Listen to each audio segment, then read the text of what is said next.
Good evening. The City of Bastrop reserves the right to reconvene, recess, realign the regular session or call it executive session or order of business at any time prior to adjournment. It's 6:30 and I'm calling this session of the Bastrop City Council to order.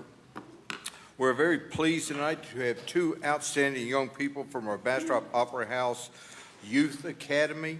Would Juniper and Mac Moore come forward and lead us in the pledge? And as they're coming forward, if you'll all please stand.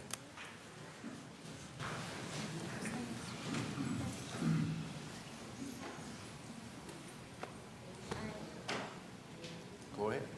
I pledge allegiance to the flag of the United States of America and to the republic for which it stands, one nation, under God, indivisible, with liberty and justice for all. Honor The Texas flag. I pledge allegiance to thee, The Texas flag. one state, under God, one and indivisible. Let's give these youngsters a round of applause. Wait a minute, Jennifer, you're going to get up, they need to take pictures of you for posterity.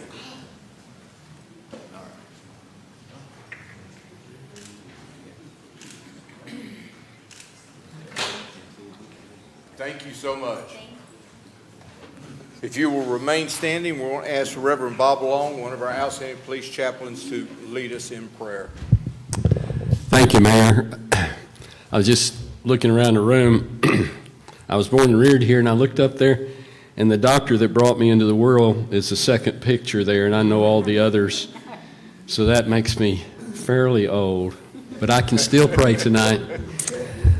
Lord, we're grateful that you have brought Bastrop to the place it is. You've brought favor and blessings here. You've brought rain in the middle of the summer. To many of us, that's a great blessing. We ask that you guide this council meeting, be with our mayor, our city manager, our city secretary, and all these council members, and give them godly wisdom and knowledge and discernment and understanding. And then when you show them, Lord, give them the grace to decide and walk it out. And when they come up with obstacles, increase their faith. Lord, we pray that you will do your will and accomplish your purposes here tonight. Lord, we humble ourselves before your throne and trust in you for the decisions that need to be made. Lord, be with the people that are here to hear and some maybe to speak. Be with them and be with this meeting for your glory. In Jesus' name, amen. Amen. Thank you, Chaplain Long. Y'all may be seated.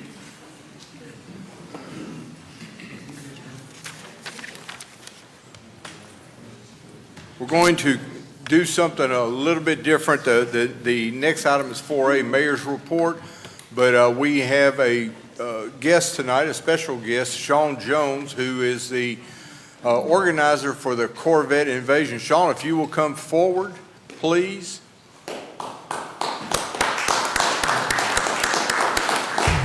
Thank you, Mayor. Thank you, Councilman. This weekend, Bastrop, Texas had the largest Corvette car show in the state, right here in Bastrop, Texas.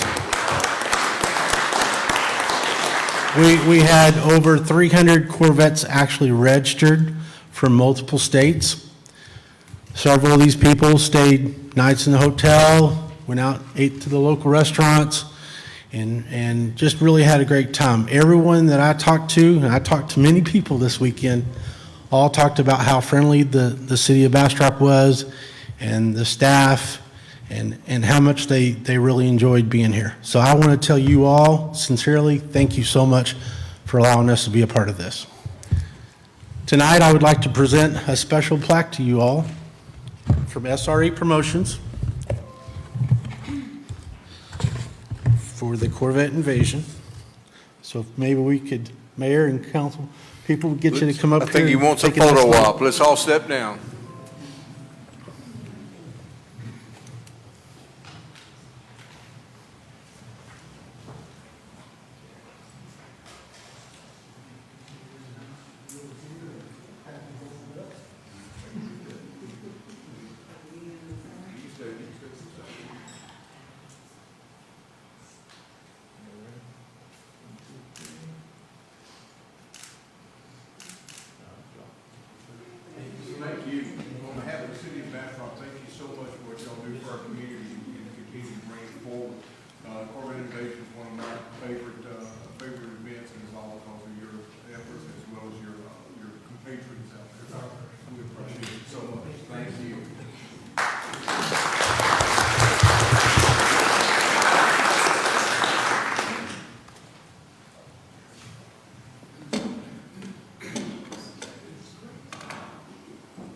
just know if I stand that up, it's going to fall down and scare the fire out of me as I'm sitting here.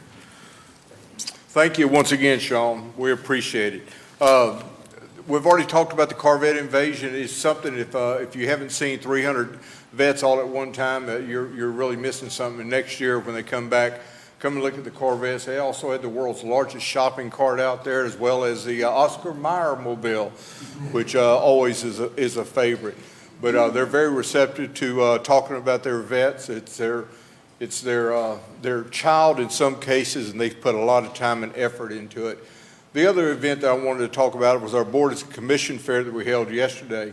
Unfortunately or fortunately, there was a heavy rain and the turnout was not what we expected. But if somebody wants to sign up for one of our advisory boards or commissions, please go to the city's website under Boards and Commissions. You'll find an application there and sign up for something that you have a passion about or something that you want to get involved with. We appreciate our boards and commissions very, very much.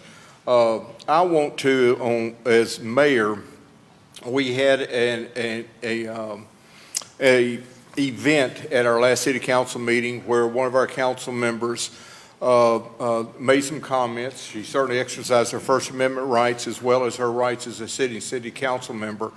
And Sheila Lowe, who is an outstanding citizen, an outstanding participant in all things Bastrop, I want to, as mayor, offer my apologies for any discomfort that she might have felt. I'd already went to her office and offered my personal apologies because she is a friend for any discomfort that she felt, and hopefully that we will continue to move forward in advancing the cause of our city collaboratively and collectively.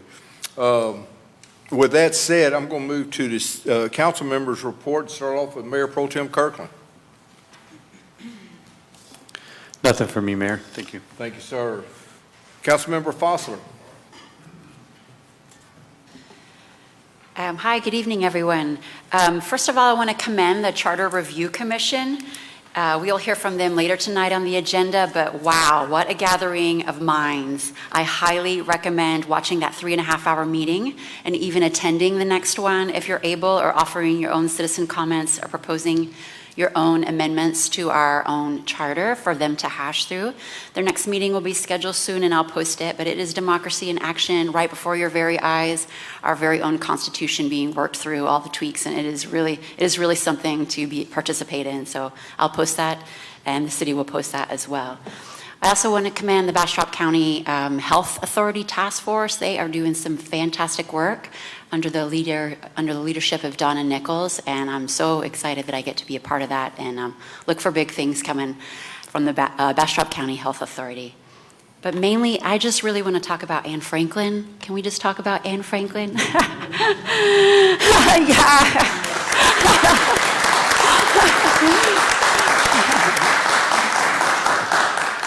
I have so much respect for you, Anne, ever since I started coming here to City Hall. All the years she's invested in Bastrop, she has been a steady, calming presence here at City Hall, quietly keeping everything in order, managing an incredible number of details, working with an ever-changing cast of characters, and always leading and responding with professionalism and grace. You are a class act, and I've loved getting to know you. Thank you. Very kind. Thank you. Councilmember Plunkett. Thank you, Ann. Thank you, sir. Councilmember Meyer. Thank you. I'd also like to say thank you to Ann for everything that Councilmember Foster said, but also Ann knows our favorite drinks and our favorite snacks, and she always has them here for us. And it means a lot when you're in a 7-hour meeting to have those special things. So thank you for just being so special, Ann. Also, I just want to remind everyone, this Thursday at the Kerr Center at 6:30, it's Bastrop Homecoming 1948 to the present. So our own Doc Jackson, Tommy Claiborne, and and no, I don't remember from 1948, but I do remember the past years because I've lived here all my life. So we would love for everyone to come to the Kerr Center, and please just engage and let's all learn about our community. If you've been here a day or a year or all your life, please come and let's just have fun and talk. Thank you, ma'am. Councilmember Lee. Thank you, Mayor. Good evening, Bastrop. The guys from the Corvette Invasion have left, but I did want to say that that was just an awesome event. The amount of cars that were out there, it was worth the walk around in the heat because it was hot to see them. And I wanted to especially thank them for incorporating council into the event and allowing us to pick our favorite cars. So well done job, looking forward. They didn't bring my Vin Diesel down, which I asked for, but it was a well-attended event and we're gonna hope to get him down here next year. I went to the Opera House reveal, great lineup of shows for the coming season. I hope that you guys will go to the Opera House website and check those out. A lot of fun plays that are going to be coming up, even a very suspenseful one that Audrey Hepburn played in, and I'm looking forward to that one. I too want to say, Ann, thank you.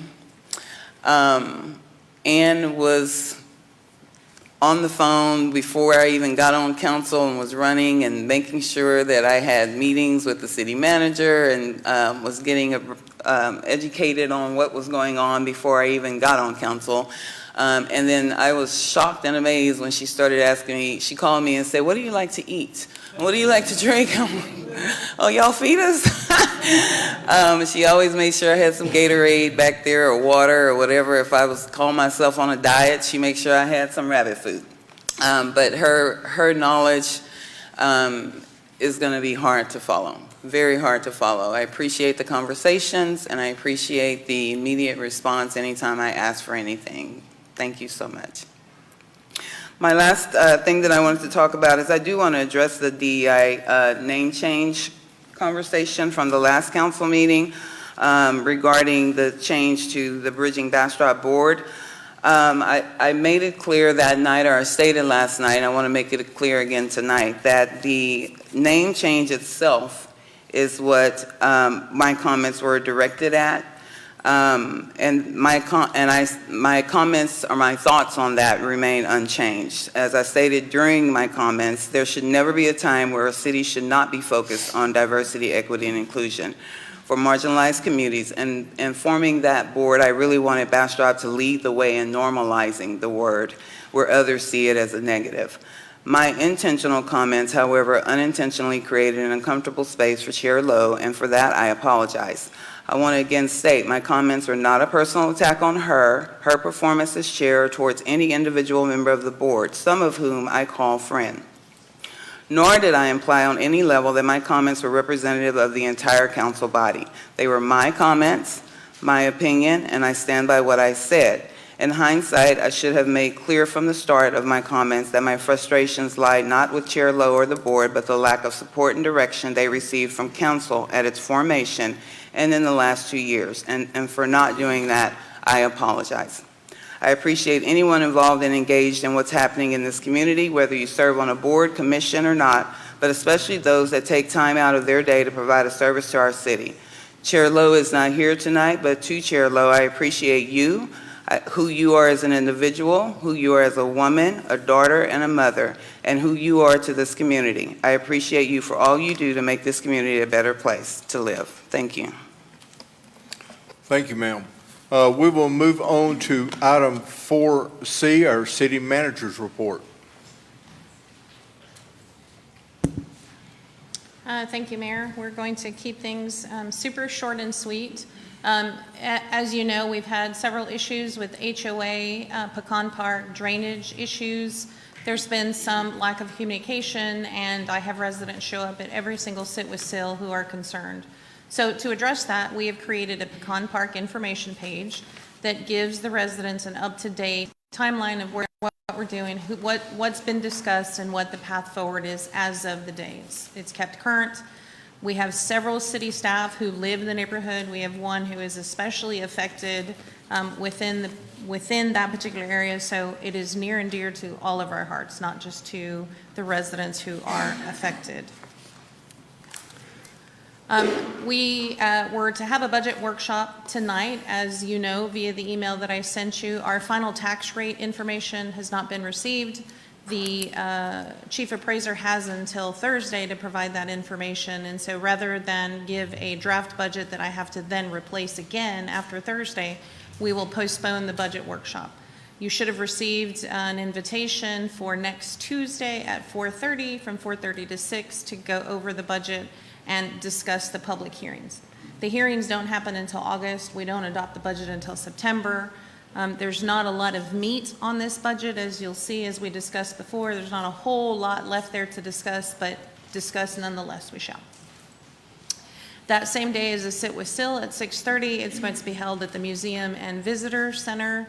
I'm not sure if the truck will still be there, but they can seat about 25 people or so comfortably, so look forward to seeing everybody there.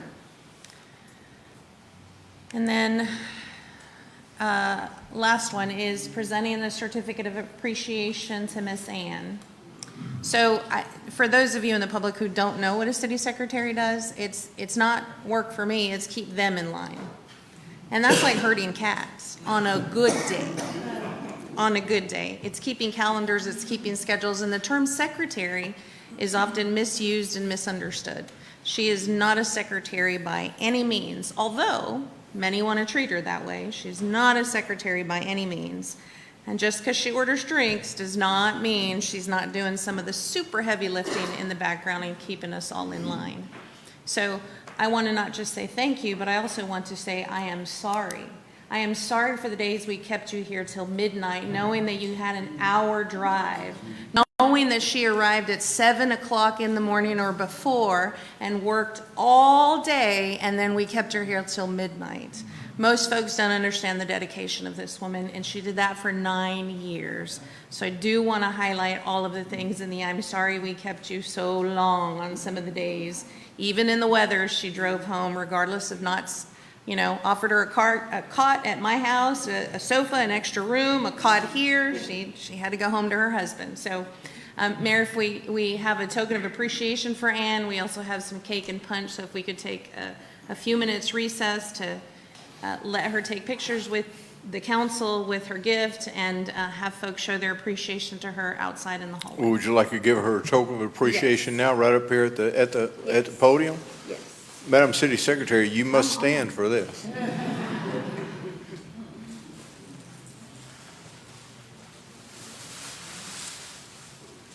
It's aptly titled, "You Are So Awesome." This is very true.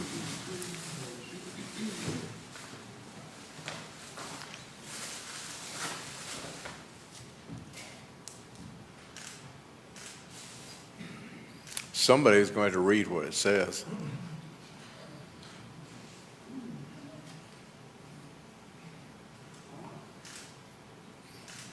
It says, Anne Franklin, serving the Bastrop community with pride and dignity and admirable commitment to public service. She is greatly appreciated.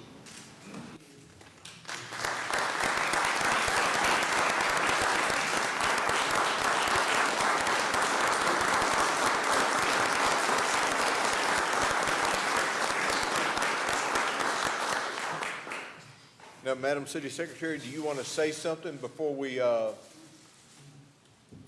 break for cake? Whether you said yes or no, you were going to be up here. So. It has been a pleasure. I've learned so much. Each of you mean a lot to me, and thank you.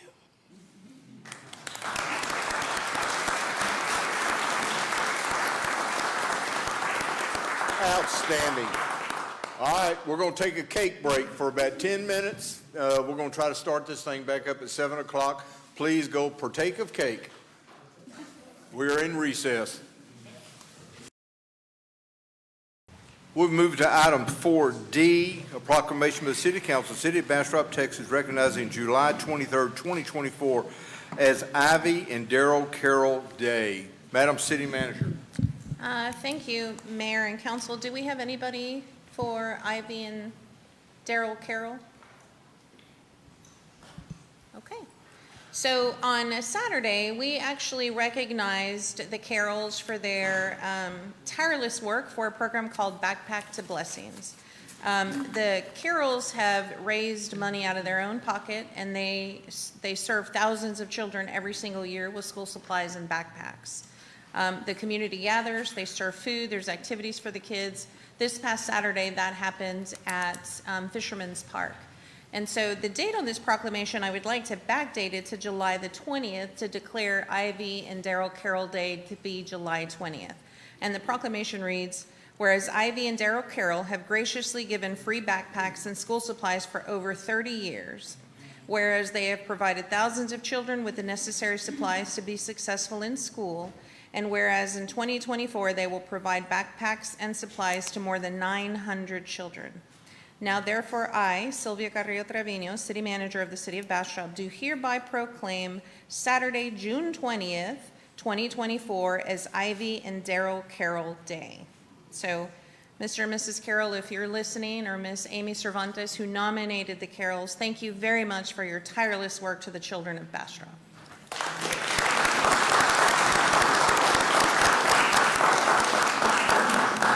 Thank you so much. We will move on to agenda item 5. The city manager has already spoken that we're not going to receive a presentation of proposed FY 2025 budget. We're going to do that next Tuesday. I'm sorry, Mayor. I've been told there are 2 things that have been added to my report, and one of them is of the utmost urgency. One of them is a scam alert that our own Councilmember Lee was victim of, and I want the residents to be aware. We have folks who are going around neighborhoods and asking to have their meters checked or changed out. City of Bastrop changes out its own meters. We have Bastrop Power and Light. They were asking for specific billing information and personal information. Please do not share that type of information. Scammers are up to no good. So, and then Bastrop Homecoming. That's coming up super quick. I did want to highlight, we've had a lot of noise on social media about the route change. And I've spoken to many of the council members about the organizers have a choice of the route. And the shorter route is because crossing Chestnut it's not an act of Congress with TxDOT, but it's an expensive act of Congress with TxDOT. And so many organizers opt to save that money and give it back into the organization in the form of scholarships or other that would have a better benefit. I'll be talking to the council about a policy in the budget. If there are 3 or 4 parades that we believe must cross Chestnut, then we'll work those costs into the budget, and I'm sure the lighted parade, the Christmas parade, will be one of those. So I'll be looking to the council for recommendations on the other. Okay. Thank you, ma'am. One last chance. Any other? Okay. Thank you so much. We will, as I was stating, that we have taken 5A off. We're going to be taking up 5A next week, as the city manager voiced earlier. We'll move on to 5B, an update on the hotel occupancy tax task force meeting. Madam City Manager. Thank you, Mayor. This is, I would like to say, almost hallelujah that the council appointed a task force and we actually finished our job in the window that council gave us to finish our job. So that's unheard of. We had 3 council members sitting on the task force. We had Councilmember Lee, Councilmember Meyer, and Councilmember Plunkett. And we had a few members of Visit Bastrop Board and a few members of the community as we talk through what is the best use of occupancy tax funds. Many push on resources and pull on resources throughout the year. And I talked to the council about what I call a redundant spend. We're all doing some of the same, and how do we spend that money better and get a better return on investment for the residents so that we can stretch those dollars a little bit better. I think I saw Lee in the audience. Is he here? Yes, there he is. Okay. So we did wrap up in July 2024. We did identify many redundancies, and some of those have proposed elimination associated with them.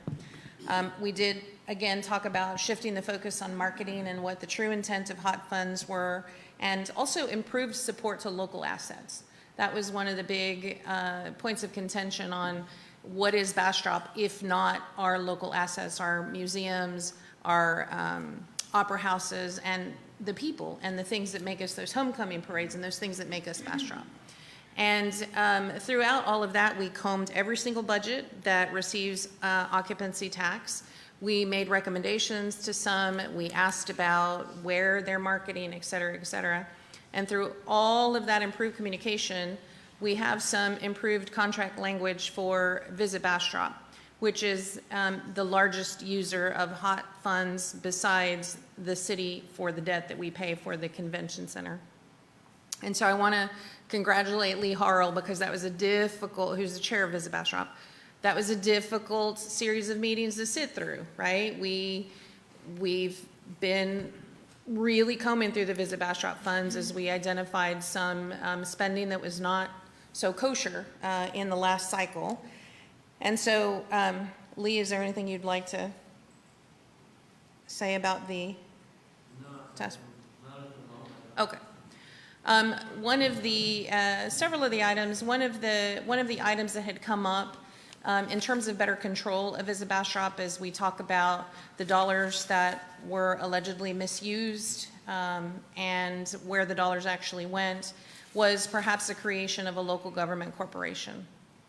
And you know, we have A to Z, and as a task force, we agreed there are some basic tenets of a local government corporation, which include mirroring the city's transparency regulations, mirroring the city's financial policies, mirroring the city's HR policies, so that we do have a transparency, the open meetings, the public records, the scrutiny of the meetings and the minutes. And Visit Bastrop, the chair has agreed he still has to take it to the board, and the recommendation is to amend their contract to mirror that of a local government corporation. So with that, I'm ready to take any questions. Council, any questions for the city manager? Mayor Pro Tem Kirkland.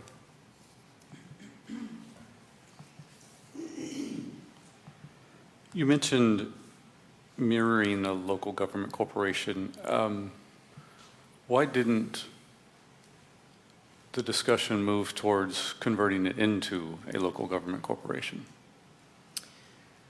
Because, well, if they're a local government corporation, one of the things that scares me tremendously is their ability to take debt. And while this council may not allow it, because I'm a super fiscal, I'm a super fiscal steward, that doesn't prevent a different council from allowing it. And so there were just some things within the statute that gave me great pause. And I felt like if we could get there with all of the basic tenets in place, and we could get there with an annual contract, and in that annual contract, it be stipulated that Visit Bastrop has to come to this council the way they do in August of every year, and this council give exact direction every August, then I felt comfortable enough that we could achieve the same goal without the potential for another outside agency to take on some debt. In the discussions, how do you enforce, say, the parent-child relationship with Visit Bastrop in these rules? Very good question. So what is really important, not just for Visit Bastrop, but also for the BEDC, the Economic Development Corporation, is that the council expectations be set very clearly. And as an example with BEDC, the foundational of BEDC still says we're a movie mecca, which meant the then CEO in his first 3 months of office went and took 2 trips to Los Angeles. Not super smart. We should be monitoring what our partner agencies are doing, and they should be receiving direction from the city to handle those directions. They're an independent board. The council also has some say as to, no, the council doesn't have any say as to who's appointed on the board. But their policies and their way of operations is met in those contract stipulations. I think we stop short of saying the council will appoint.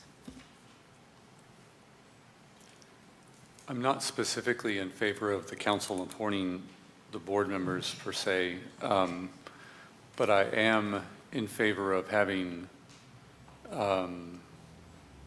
explicit controls were they to be necessary. Just if the relationship goes crosswise, the ability to terminate funds, the ability to to do something that protects the taxpayers fundamentally. So how is that?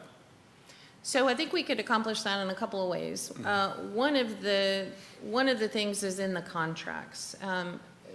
Cities, we do contracts by 3 and 5 year increments because you'll get a better economy of scale. Somebody's going to give you a better price if you can guarantee work for a couple of years. Limiting their contracts to 1 year or having a desired return on investment, i.e. X percentage increase in hotel occupancy taxes that are directly related to Visit Bastrop spend. I kind of see the model that we had as a 5-year path to failure, in that you start without a CEO, you hire a CEO, they work under the direction of their board at that time, they make recommendations who their new board members are going to be, and then after 5 years, all of the board members have been replaced with someone who's been picked by the CEO.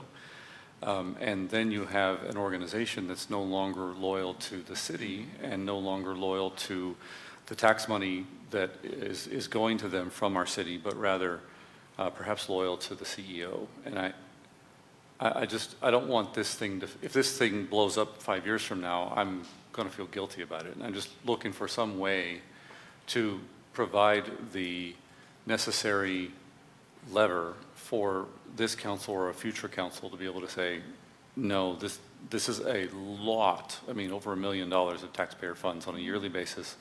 And this is, this is not how we wish it to be used, and we're going to do something with that. That's in the annual appropriation, Mayor Pro Tem, and I firmly believe if we add really good language about what the expectations are, then every August that is set very clear, and there is a lever, right? They have to come every quarter to do their quarterly report, and if they're not meeting the expectation, then the council always has the option to cut funding. That can be worked into the contract, that there are performance measures that are required in order for the organization to continue to receive funding.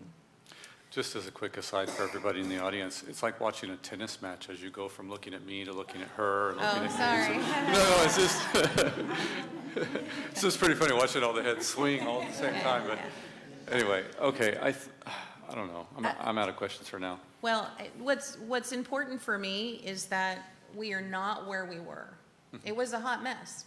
Councilmember Foster, who led that organization, can agree that it was a hot mess. We're not in a hot mess pool anymore. We have Lee's taken the helm. He has scrutinized the expenses beyond even what he believed he should scrutinize, and was very honest and forthcoming on where some of those expenses were going and his disgust at some of the expenses. And it was his red pen with staff cutting. To me, that was a good faith effort that I am going to work with the city in a good faith effort. And I think it is clear, or should be crystal clear to everybody, that a parent-child relationship does exist. I know it's a horrible term. I know it's horrible for BEDC, and I know it's horrible for Visit Bastrop. But even we as a council and I as staff, we have a parent-child relationship to the residents. It is always, there's always a bigger fish above me. And it is crystal clear that when things aren't working properly, they have the power of recall, a meeting in 72 hours, I'm out of a job, Alan too, and too. So I think it's a good faith effort for the Visit Bastrop chair. And is Irby the vice chair? Oh, okay. I think it's a very good faith effort that they opened the books, that they scrutinized as much as they did, and they were willing to meet us more than halfway at what our requests were. And the parent-child definition is definitely the way to go with that, because ultimately the city is the financial partner in that. Councilmember Meyer. Thank you. So going back about a year ago, Councilmember Plunkett and I were on a subcommittee to go and find out and help with financial procedures and HR policies for Visit Bastrop. So we've gone to all the meetings for a year, and it as Sylvia stated, it was a mess. And then being on the Hot Funds Task Force with Councilmember Meyer and Lee, since Lee has been the chairperson. I want to congratulate Visit Bastrop, first of all, for making Lee Harrell your chair, because that's the best move you ever did. Because Lee came into the meeting with a binder this thick on reality of what's been going on and facing what the problems are and wanting to clean them up. And that was the first time that I had heard anything in the past year being said like that. So that let me know I have faith in the direction that Lee wants to take Visit Bastrop. I also know we have to have great oversight because we are responsible for public funds, and that's how they get their money. So it's very important, but just on a positive note, and I'm not going to give numbers or anything, but I will say that at our last meeting with Sylvia directing, my goal is always to try to give our community assets their ask. And we did free up funds at our last meeting. I'm not going to tell you how much, and we will talk about the budget. But we did $135,165.37 was found.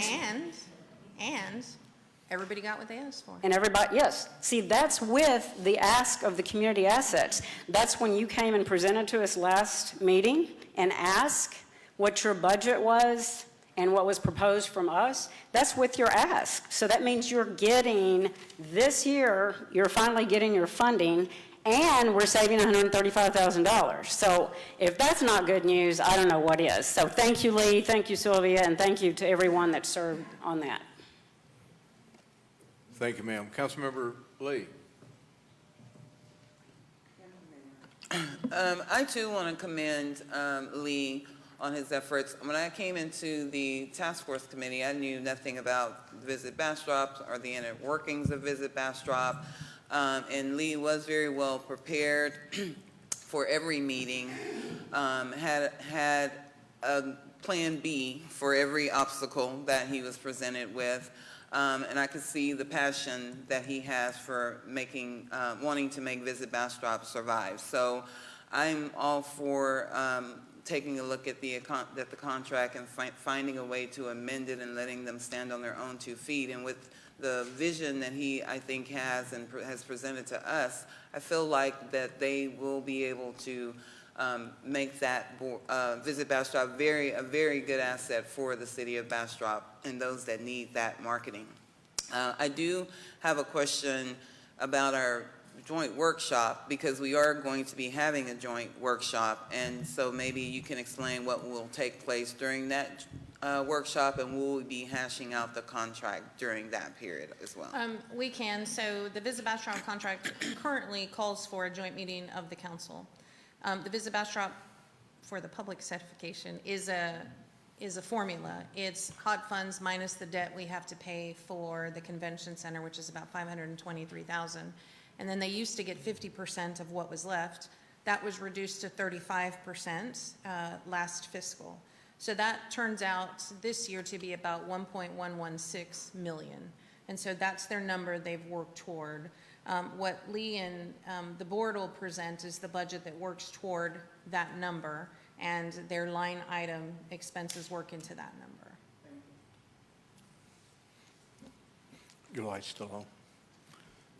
Thank you so much. Thank you for the presentation, and thanks to Mr. Harrell. He was, along with Councilmember Plunkett, they were very instrumental in bringing our destination marketing organization concept to the city of Bastrop, which created Visit Bastrop eventually, and hopefully the improvements that are being brought about will be beneficial to the organization, to the city, and to the citizens. So thank you, Lee. I appreciate you. We will move on to item 6A. Receive presentation unaudited monthly financial report of the period ending June 30th, 2024. Our CFO, Ms. McElwain.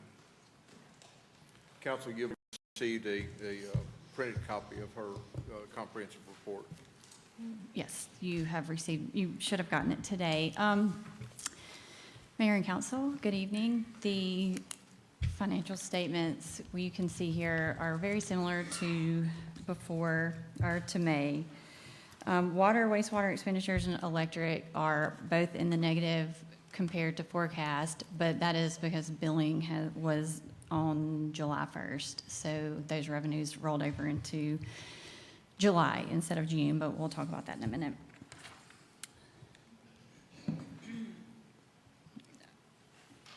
Development services is in the negative.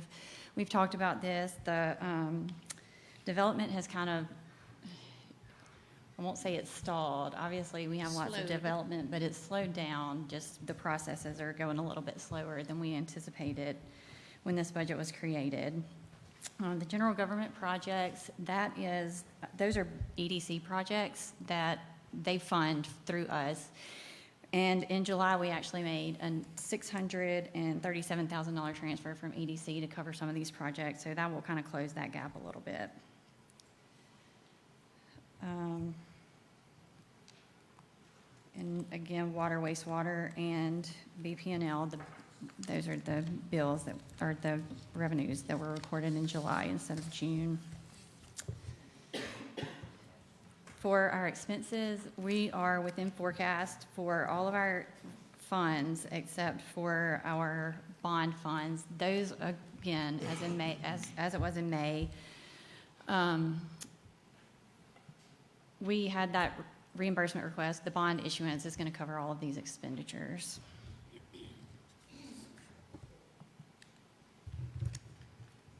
Our sales tax revenue was below forecast this month, but we're still within 1% of forecast. I think we're still above what we actually collected in fiscal year '23. So we're still in a positive position.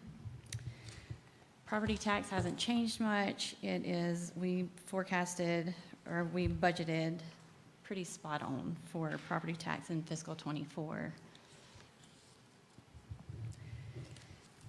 Our general fund expenditures by department I have answers to every single one of these this time, the specific answers.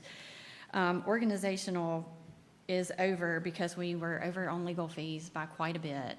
Those are specifically legal fees. City manager fund or department is over because of drag out pay from some former employees. Community engagement, that's some personnel. It was a retirement. No. Personnel is over. It is some additional personnel in there. Police, that's dispatch service payment. That is actually, the different variance is actually decreasing, and that is what's causing that. Unicourt is over. We paid out a retirement, and engineering is over budget due to the paying out engineers on their contract that we had and with, of our city engineer having left. Water, wastewater. You can see we had $40,000 of revenue, but I went and pulled the number for June, and we had $736,000 of billings, which would put us over forecast, right at 1%.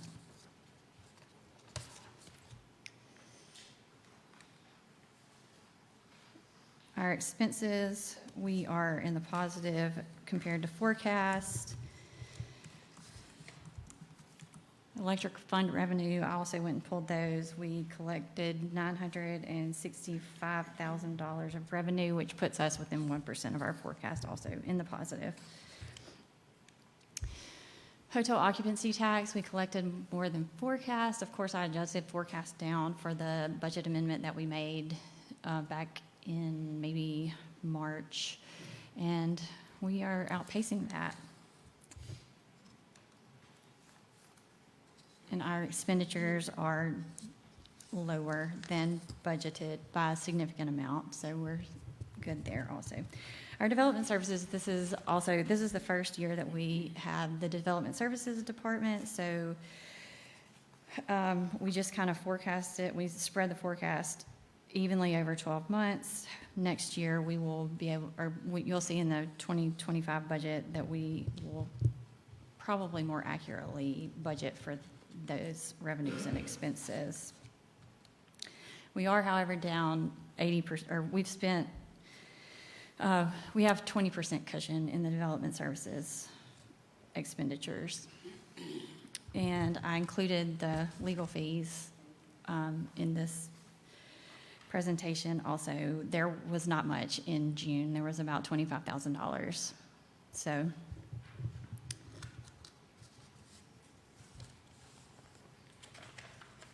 Council, any questions for a CFO? Senator, I do have one. Earlier talked about drag-out pay. I'm not familiar with that term. it was some severance pay. Thank you. I appreciate that. Drag-up pay and severance are two different things. Severance is what it sounds like, and drag-up pay is when an employee leaves city employment, they get to take their drag-up vacation, and in certain circumstances, also their sick and any other unused time that has a value. For some employees who are on the older plans, that is in the tens of thousands of dollars. Thank you. Which we did have some of that in some of the departments, but that was actually severance pay in the city manager's budget line. Thank you so much. Appreciate it. We will move on to citizen comments. It's an opportunity for our citizens to take 3 minutes on any subject. It is not the intention of the city of Bastrop to provide a public forum for the embarrassment or demeaning of any individual or group.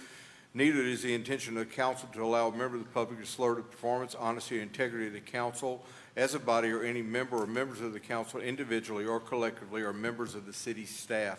Accordingly, profane, insulting, and threatening language directed toward the council or any person in the council's presence will not be tolerated. First person scheduled to speak up on citizens' comment is Pam Veer.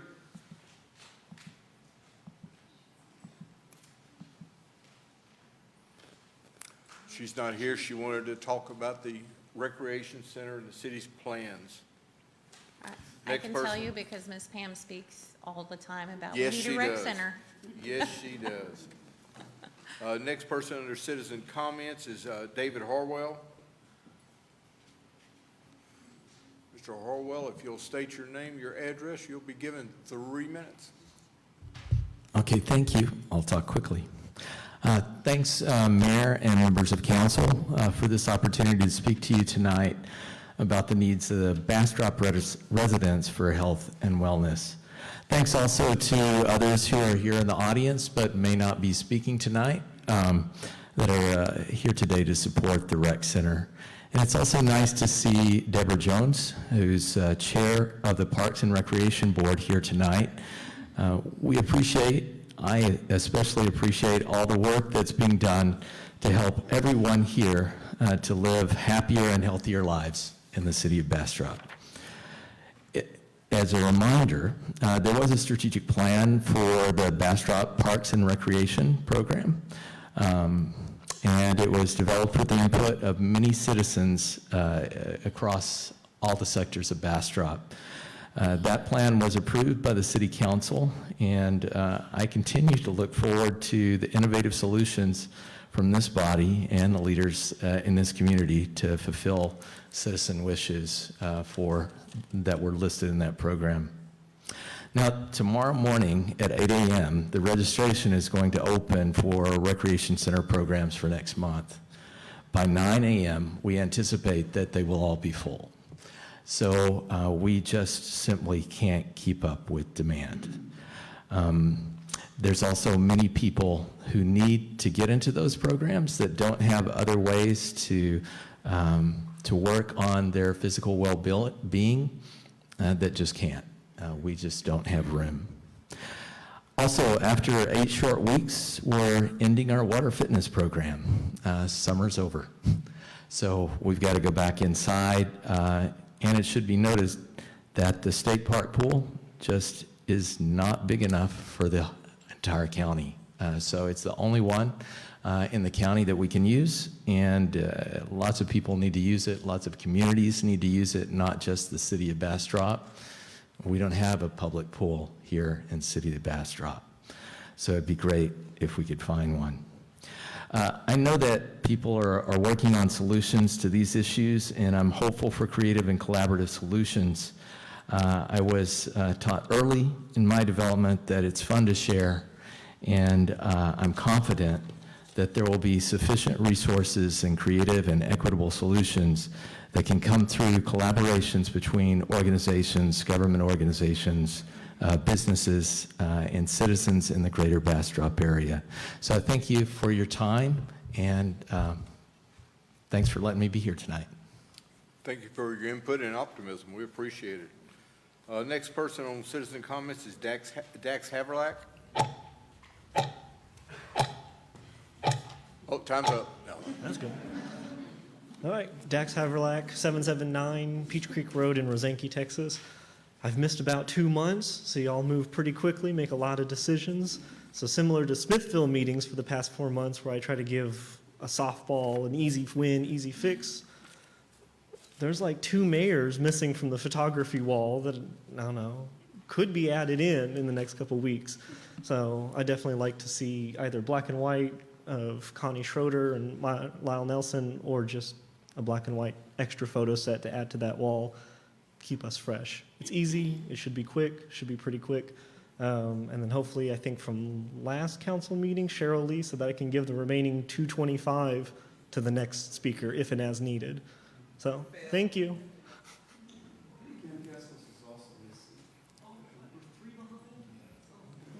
Thank you. We appreciate it, and we're aware of the pictures. And it's our former mayor, as soon as she quits her world travels, we'll tie her down and get a picture. So thank you. We appreciate that. Next person scheduled to speak is Deborah Jones.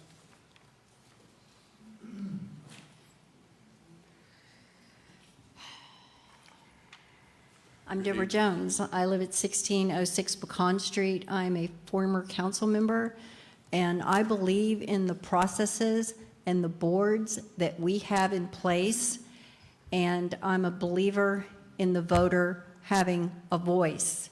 Right now, we are circulating a petition for signatures. On that petition, the voters get to definitively vote and decide yes or no about whether Mayor Lyle Nelson stays. And I recently received a text message today. I would like to speak to that from someone who doesn't live in the city, who's talking about petty disputes. I asked her to define that. She could not. I don't think that taking the decision of our Ethics Commission and calling that petty, or insulting our voters, trying to get them to take their names off of a petition because they don't understand what they're signing. This is insulting. Again, I am appreciative of this council. You represent the city, and the boards and commissions should be respected, and the process should be allowed to follow through so that the citizens can definitively decide yes or no on this issue, and it can be put to bed. Thank you, ma'am. Next person scheduled to speak is Perry Lowe.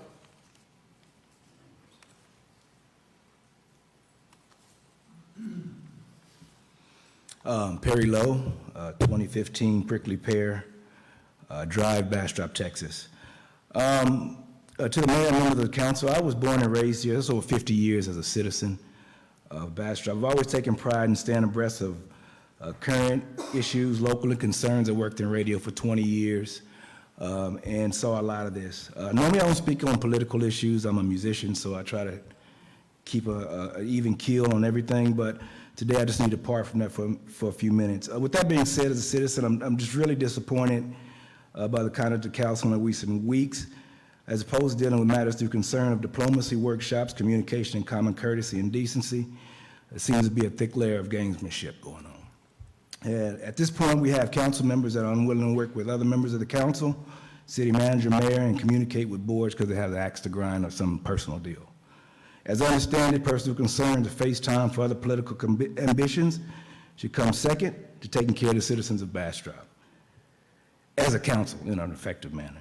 The focus should be and is the team and we. I love this town, and I'll be buried here. But the members of the council have to cut out some of the stuff that's going on. I can't be the head of it. I'm out of here or whatever. How me as a voter sees it, these things can limit the effectiveness of the council to really take care of citizens' issues. I'm begging you in the voice of a longtime Bastropian. We got to grow up. We really got to grow up on some of these issues. And y'all can be the functioning council that we voted you guys to be. And that's what we're looking for. I employ the council to handle things in ways that reflect true maturity. Diplomacy, professionalism, decency, and a willingness to work together have got to win the day in this council. If not, just pack it up and step down, right? It's no good to the citizens of Bastrop. I've been here for a long time, and I'm really passionate about this. I love this city, and I really want to grow old here, and like I said, I want to die here. So if my comments are taken any other way out of the spirit of love I have for the health of this community, then so be it. The University of Michigan had a quote in their locker room. It says, the team, the team, the team. I think that needs to be up here. The people, the people, the people. So you guys can do it. You got the opportunity to be the greatest council we ever had. But that should be the goal. We can't pass up this opportunity by focusing on like personal gain, personal vendettas, whatever. The council should strive to do a new thing in city government. And the voters like me are watching. So an effective council has to build bridges where none exist. And moreover, we're a growing city and we need more leadership from our council and to take care of the citizens and make the brightest future that we can for the government and the city. Voters are watching. I know I'm watching. Thank you for your time. Thank you, sir. It's a business meeting. We appreciate the passion, but it is a business meeting. Thank you. Next speaker is Samala Kumbi.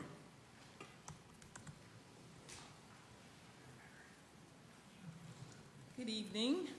I am here to speak on the resolution to remove the mayor that's going around Bastrop. I am my name is Samaila Kumbe, 508 Cedar Street. But I am a senior advocate and I am a youth advocate. I received some phone calls from some senior citizens who do not attend city council member meetings, nor do they watch it online.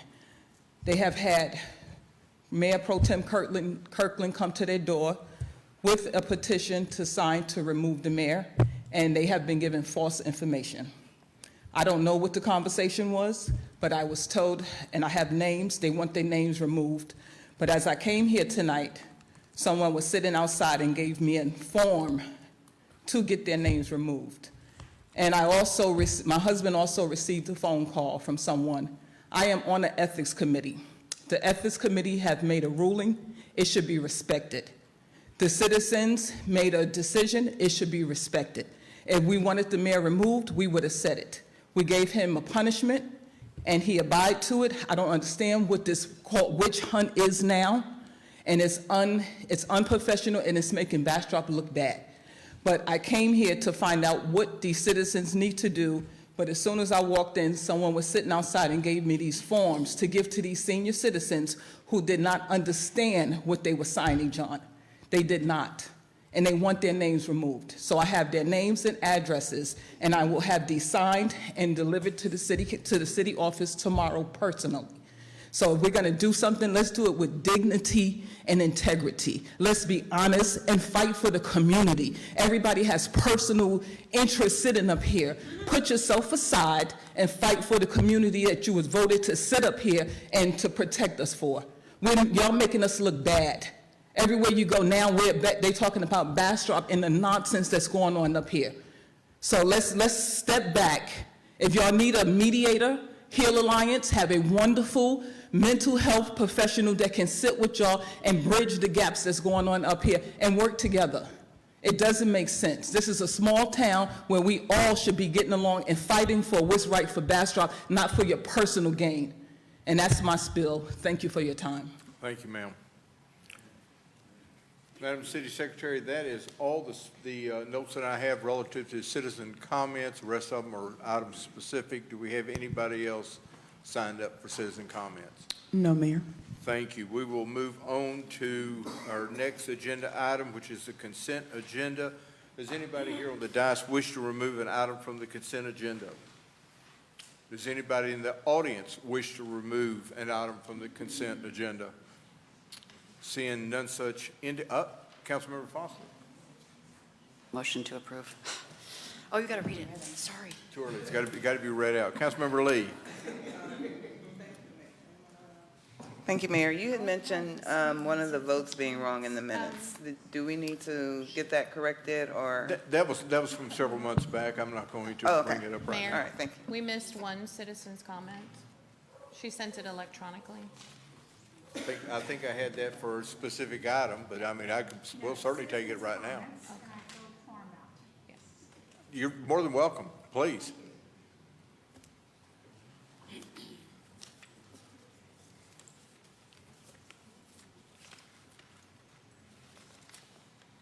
Members of council, my name is Cheryl Long. I lived in Bastrop 40-plus years. I live in a historic home on Church Street. Here's a letter that was broadcast yesterday. Ms. Long, you need to address council. Oh, I was just showing the letter.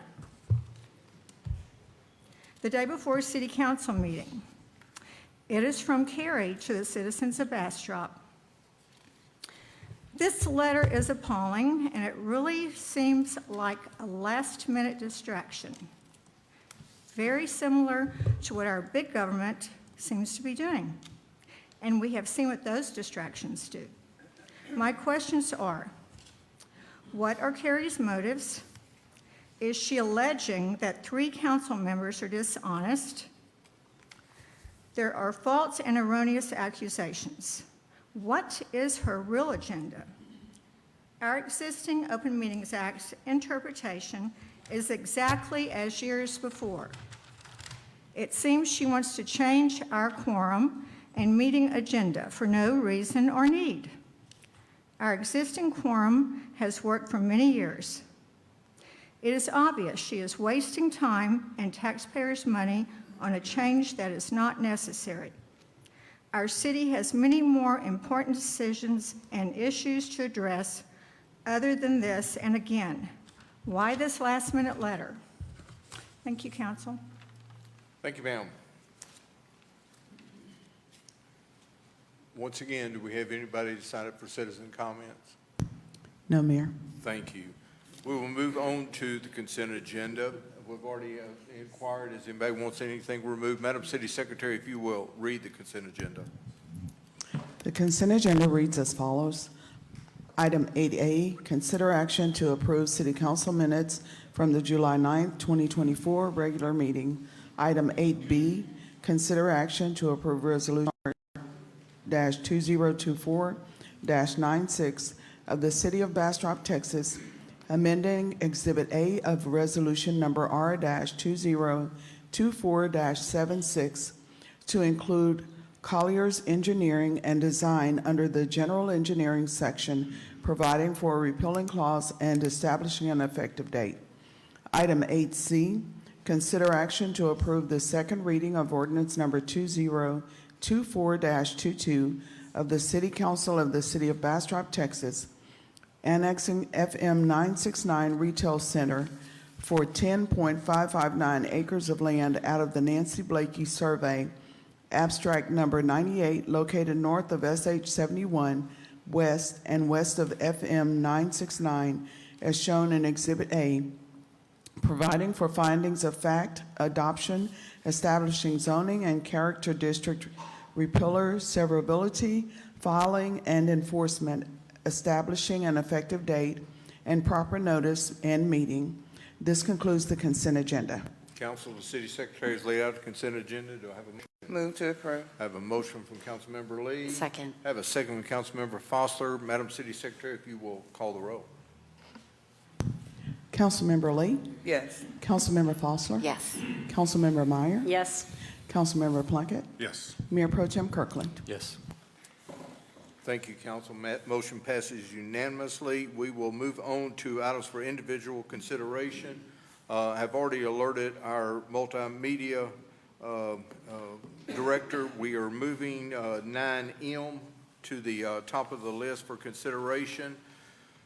Consider an act on a request for hotel occupancy tax hot funds in the amount of $50,000 for the Bastrop County African American Museum and Freedom Colonies Museum. Madam City Manager. Well, thanks for letting me know, Mayor. I- Calling is more important anyway. Lots of moving parts. Thank you. So the African American Freedom Colonies Museum missed the hotel occupancy deadline. And at the time of submittal, we were running pretty tight within the HOD funds and had not had the conversation with the hotel task force. So we balanced the budget, we balanced the fund, we moved some money into reserves, and I encouraged them to apply and said the decision would be up to you. And my recommendation is to direct staff to incorporate that into the proposed FY24 budget. Any questions for our city manager? Councilmember Lee. No, but thank you for the clarification, because I couldn't tell if you were wanting us to approve it tonight or, yeah, so I appreciate the clarification. Thank you. Councilmember Meyer. Thank you, Mayor. And just as a reminder on the hot funds money, all the community assets did get their ask because of the hot funds task force and Sylvia's direction. And with the ask, there is $135,000, $165.37 left. So the money is there. Thank you. I believe we have the president of the Bastrop County African American Cultural Center and Freedom College Museum wanting to speak. Ms. Williams, the podium is yours. Welcome. Good evening. My name is Doris Williams. I am the president of the Board of Directors of the Bastrop County African American Cultural Center and Freedom Colonies Museum. In the interest of time, and since you already have our application before you, I will be brief. I want to thank you for the opportunity to present tonight. This is our first time applying for hotel occupancy funds, so I'm not exactly sure what the council requires or what to expect in the form of a presentation. However, I will begin by telling you a little about our organization. We are a 501c3 nonprofit formed just before the COVID-19 pandemic by a group of descendants of the formerly enslaved of Bastrop's freedom colonies. There are upwards of 50 freedom colonies in Bastrop County. Our museum focuses on the 13 largest colonies.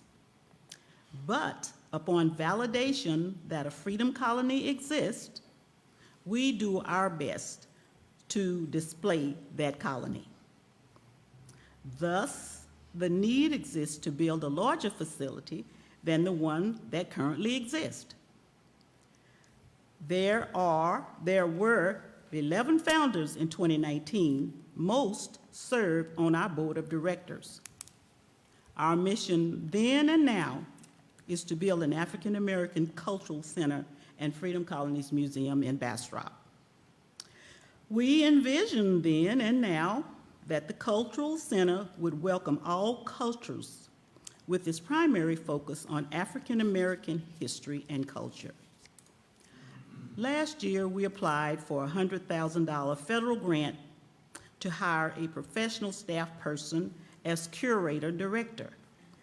And earlier this year, we applied for a $25,000 grant to hire a part-time person. Currently, Bastrop County African American Cultural Center has no paid staff. Unlike other museums, remarkably, Bastrop County African American Cultural Center is operated entirely by volunteers. However, recently, I'm happy to announce we learned that we were awarded both awards. There is much I can say about Bastrop County African American Cultural Center and Freedom Colonies Museum since our formation, about the wonderful programming we bring to the community. For example, first unsung heroes, honoring African Americans who have made significant contributions to Bastrop County, a place at the table food tasting event, and special exhibits like the Memory Jugs exhibit. And more recently, the Humanities Texas Grant for the quilt exhibit. These are just some of the programmings we have done, to name a few. Others will take more time than I have for this presentation.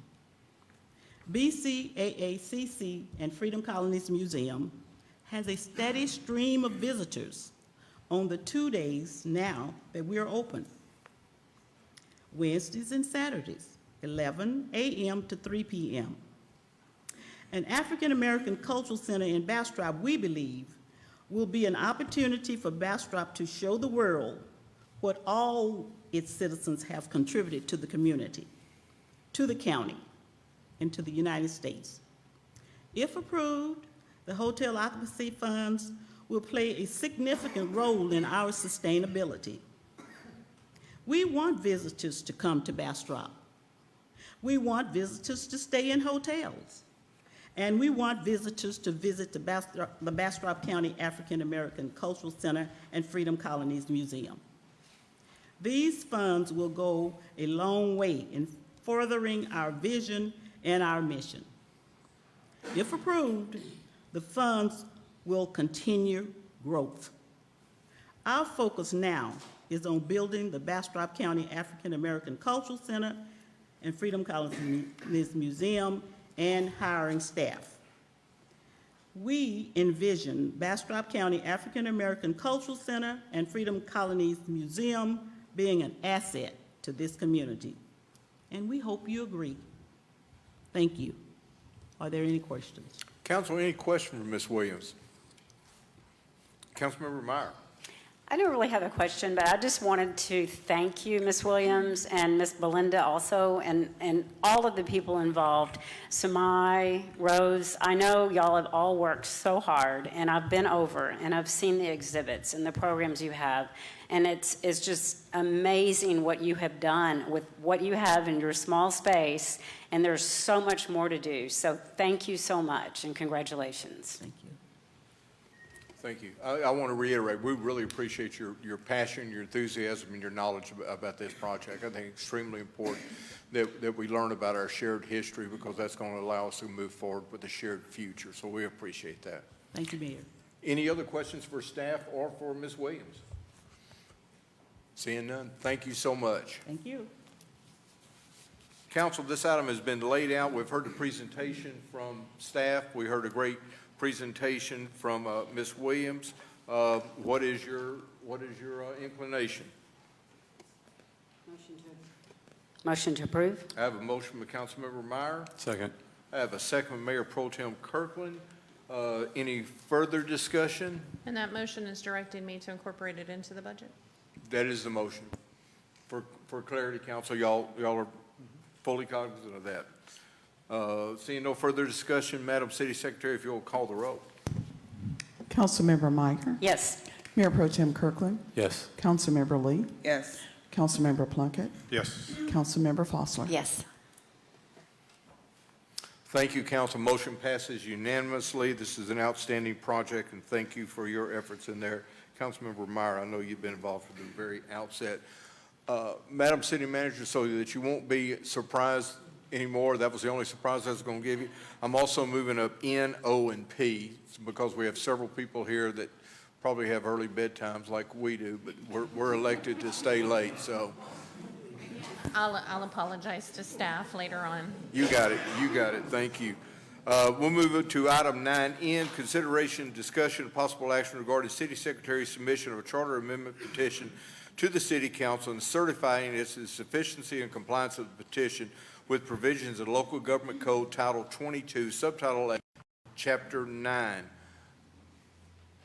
Madam City Secretary.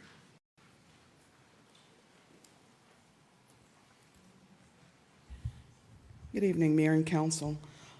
You have before you an item to certify a petition that was filed in our office on July 8th by Desiree Venable. The petition was verified by counting 613 signatures on the petition. 438 of those signatures were verified. The petition is a charter amendment petition, which requires 5% of the registered voters, and this petition has been qualified. Happy to take any questions. Council, any questions for our city secretary? Seeing none, Madam City Secretary, we really don't have a choice. Maybe it's for the city attorney. This is something that's a valid petition. Our choice is merely to concur with the request. Mr. Attorney? Correct. Mayor and Council, in our home rule charter, we provide a provision that is consistent with state law that allows citizens to submit a petition calling an election to amend the charter itself. Because the city secretary, with guidance from our office, went through the signatures, confirmed that the requisite number of signatures there, it's in the proper form and contains the proper information, we have no choice but for the city council to order an election for November, giving citizens the option to amend our charter consistent with the petition. The deadline to order that election is August 19th. Outstanding. Thank you for the explanation. Council, any questions for the city secretary or the city attorney? If not, I will entertain a motion. Motion to approve. I have a motion from Councilmember Meyer. Second. I have a second from Councilmember Fossler. Council, any further discussion? Seeing none indicated, Madam City Mayor Pro Tem Kirkland. The motion to approve, what is the thing we are approving? We are approving this inclusion on a November ballot as a charter amendment. And I think that we're going to probably get a little bit better explanation on the next item. But for now, we're voting to approve this charter amendment for inclusion on the next election cycle, which is in November. Is that the case? Mayor and Council, if you're approving anything tonight, you are approving and verifying the city secretary's certification of the petition. We will come back to you before August 19th with an actual ordinance or resolution to approve that will be ordering the election and spelling out what the propositions will be. Which will be explained in item 9.0. Thank you. Okay. Mayor Pro Tem, your light is still on. So is council clear? This is to accept the city secretary's count. Okay. Madam City Secretary, if you will call the roll. Councilmember Meyer? Yes. Councilmember Fossler? Yes. Councilmember Lee? Yes. Councilmember Plunkett? Yes. Mayor Pro Tem Kirkland? Yes. Thank you, ma'am. Thank you, council. Motion passes unanimously. We'll move on to item 9.0, discussion regarding propositions addressed by the Charter Review Commission. Mr. City Attorney. Mayor and Council, I don't have much to report. We had a city Home Rule Charter Review Commission meeting, our first meeting last Wednesday. It was well attended. Our chairperson was selected at the meeting. The esteemed David Bragg, Esquire, is here in the audience as a resource if you have any questions for him. After approximately 3.5 hours, we went through all of the business, considered everything that was before the commission at that point. I prepared a written report sent to you and to the Charter Commission detailing where we are in the process. We have our second meeting scheduled for noon on Monday. We'll pick up any remaining business or new items brought before the commission. And we are on track to have something to you in time for you to order it by August the 19th. Thank you, council. We have any questions for our city attorney or for the esteemed chair of the Charter Review Commission? Seeing none, this is just a discussion item. There's no action being taken. I'm sure that our city attorney as well as the chair of the commission will be available should questions come up later. We do have one citizen comment scheduled for this item. Elise Denuzzo.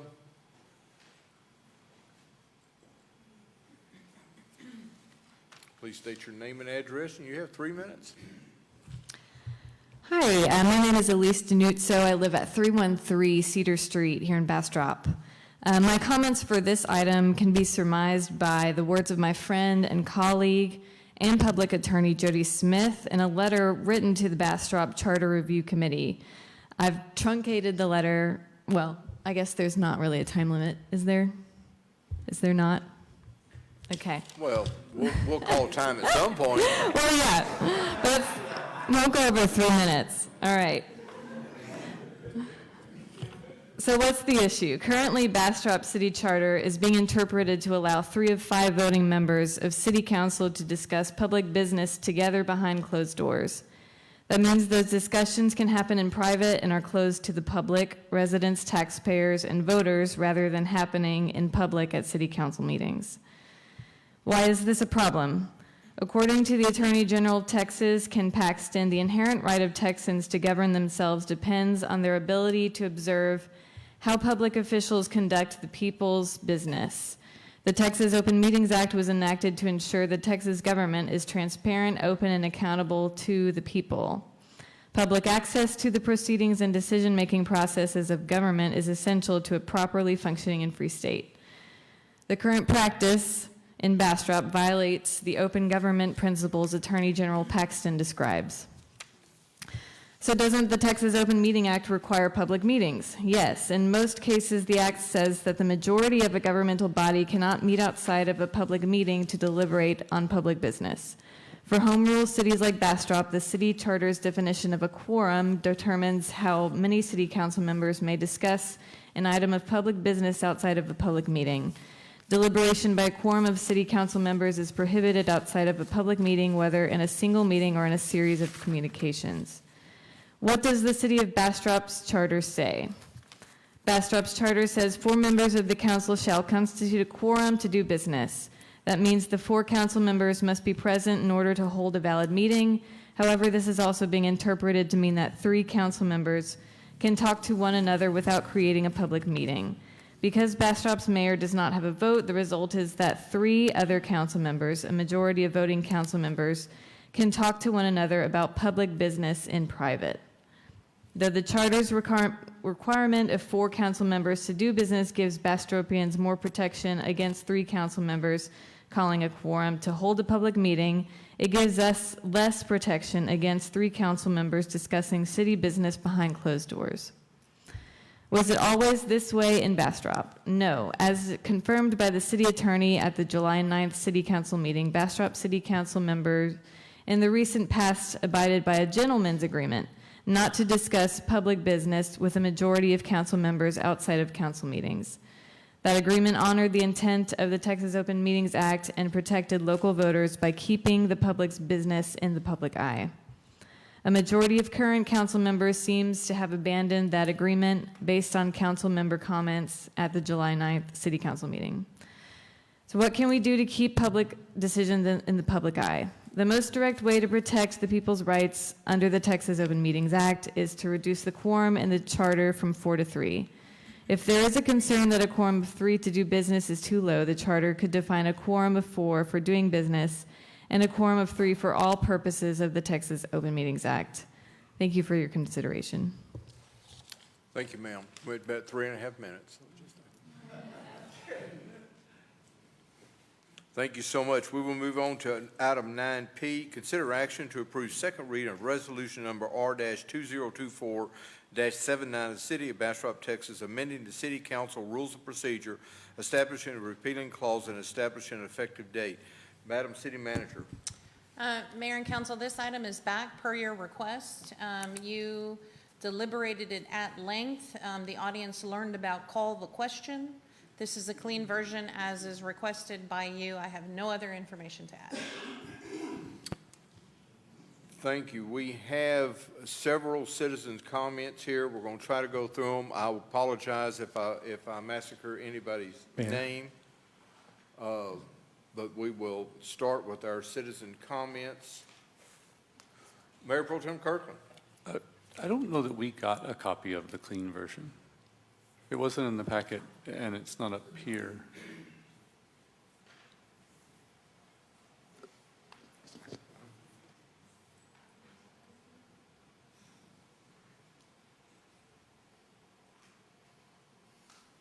you may need to table this item. I've been informed we have not received it. Well, that puts us in a quandary with the number of people who are signed up to speak. Mr. City Attorney, with the number of people who signed up to speak on this item, expecting it to be read, but we're tabling at this point in time, would it be advisable to still take the public comment and make it part of the official record? Mayor, I think that's a discretionary item for you and the council. I think as a courtesy, you may want to hear from them since they're here. I understood there was a clean version of it, but I don't know about whether it got distributed or not. The council can choose to delay action on it until you have the final version in your hands or on your computers. But yes, sir, you may want to go ahead and hear from the citizens that are here. It's up to you. Council, the city attorney has provided us advice that we can go ahead and hear from our citizens. Since our citizens have shown up and want to hear their voices heard, unless somebody has a real hiccup with it, I would like to allow our citizens to speak. And if no one has an objection, we will go ahead and start with our citizen comments. Our first citizen to speak up is Charles Barrell. Mr. Barrell, if you will approach the podium.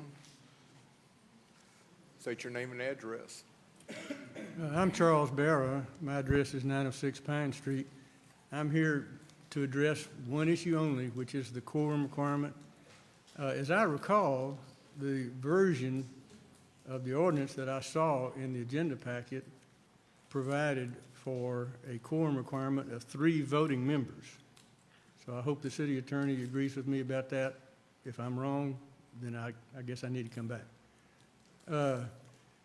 You've heard a very eloquent presentation.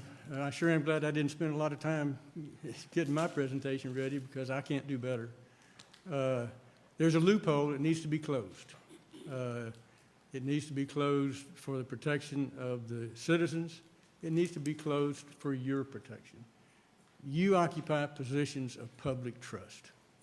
You need to show that you deserve that public trust. So comply with the Open Meetings Act. Don't do anything that would be contrary to the act or to the purposes as stated by the Texas Attorney General for the protection of the citizens. You want to be trusted by your friends and neighbors. Please do what you need to do. Thank you. Thank you, sir. Council, Mr. Barrell had also sent a letter to each of us that outlined his position. We'll move on to our next scheduled speaker on this item is Pam Veer. She was scheduled to speak earlier, and she's still not here. She wishes to speak in opposition to the 4-person quorum.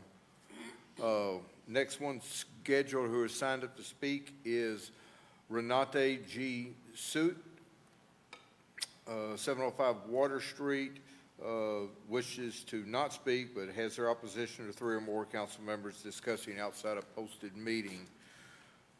Next scheduled to speak is Alex Henley. Mr. Henley, if you'll approach, name and address in 3 minutes. Please bear with me because I'm hoarse from Understood. from a thing. All right, I'm Alex Henley, live at 313 Cedar Street.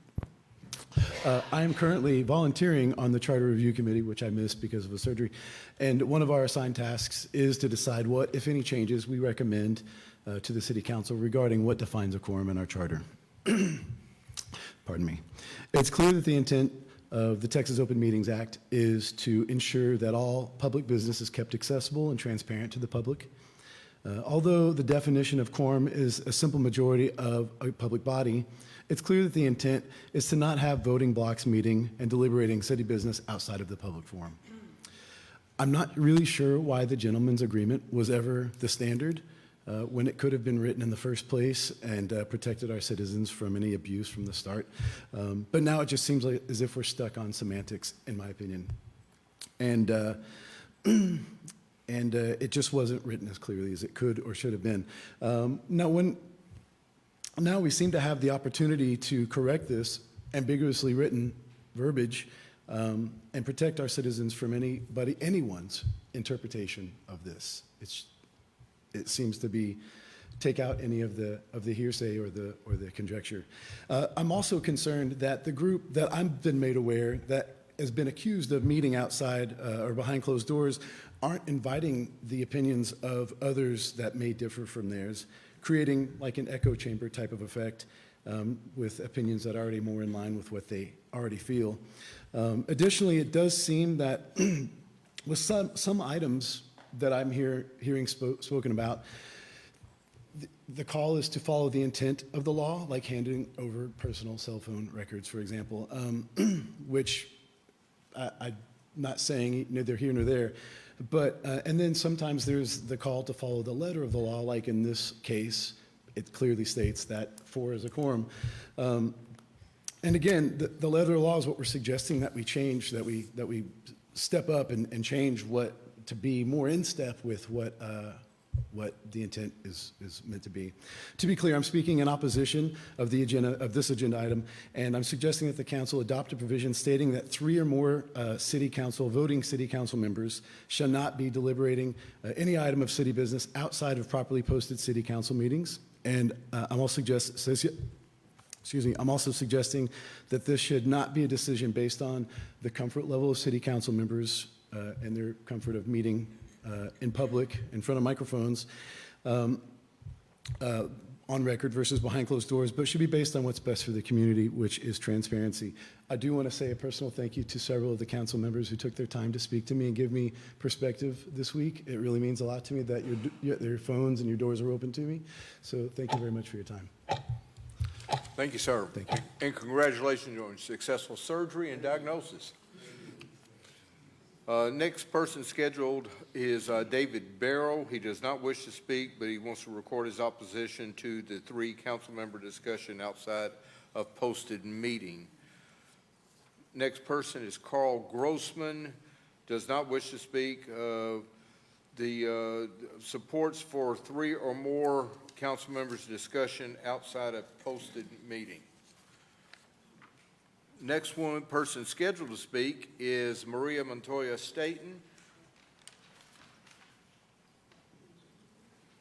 Name, address, and you have 3 minutes, ma'am. Sure, thank you.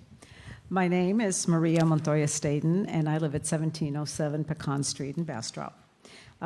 Mayor, city council members, and I thank you guys. Okay, I oppose agenda item and strongly encourage you to do the same.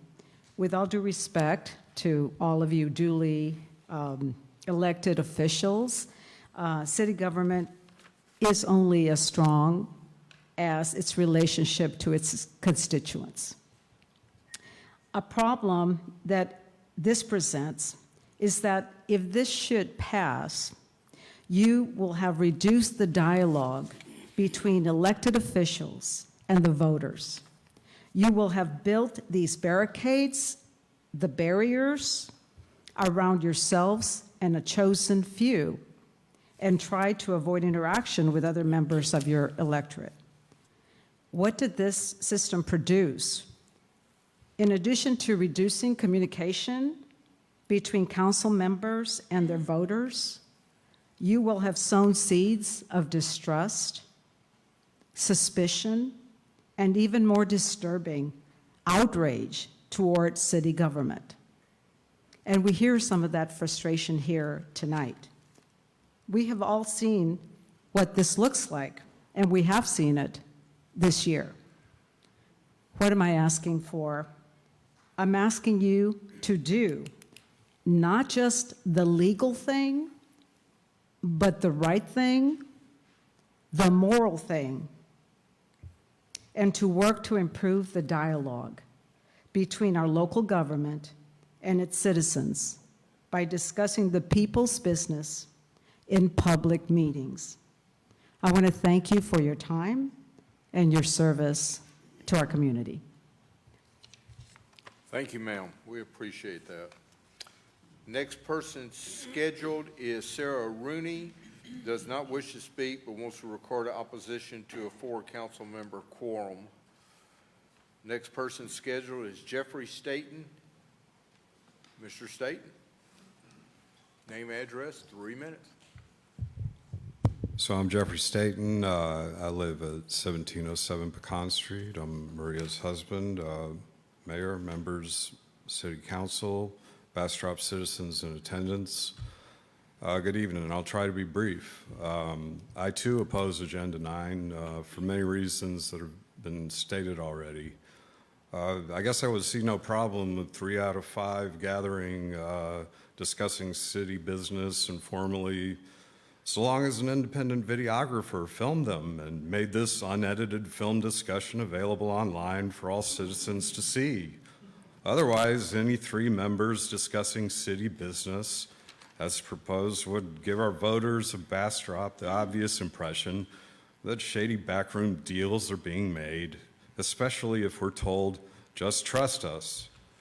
I taught Southern literature at the University of Mississippi for 20 years before I moved back to Texas. I know what small towns and good old boy networks look like and why they fail and backfire in the 21st century.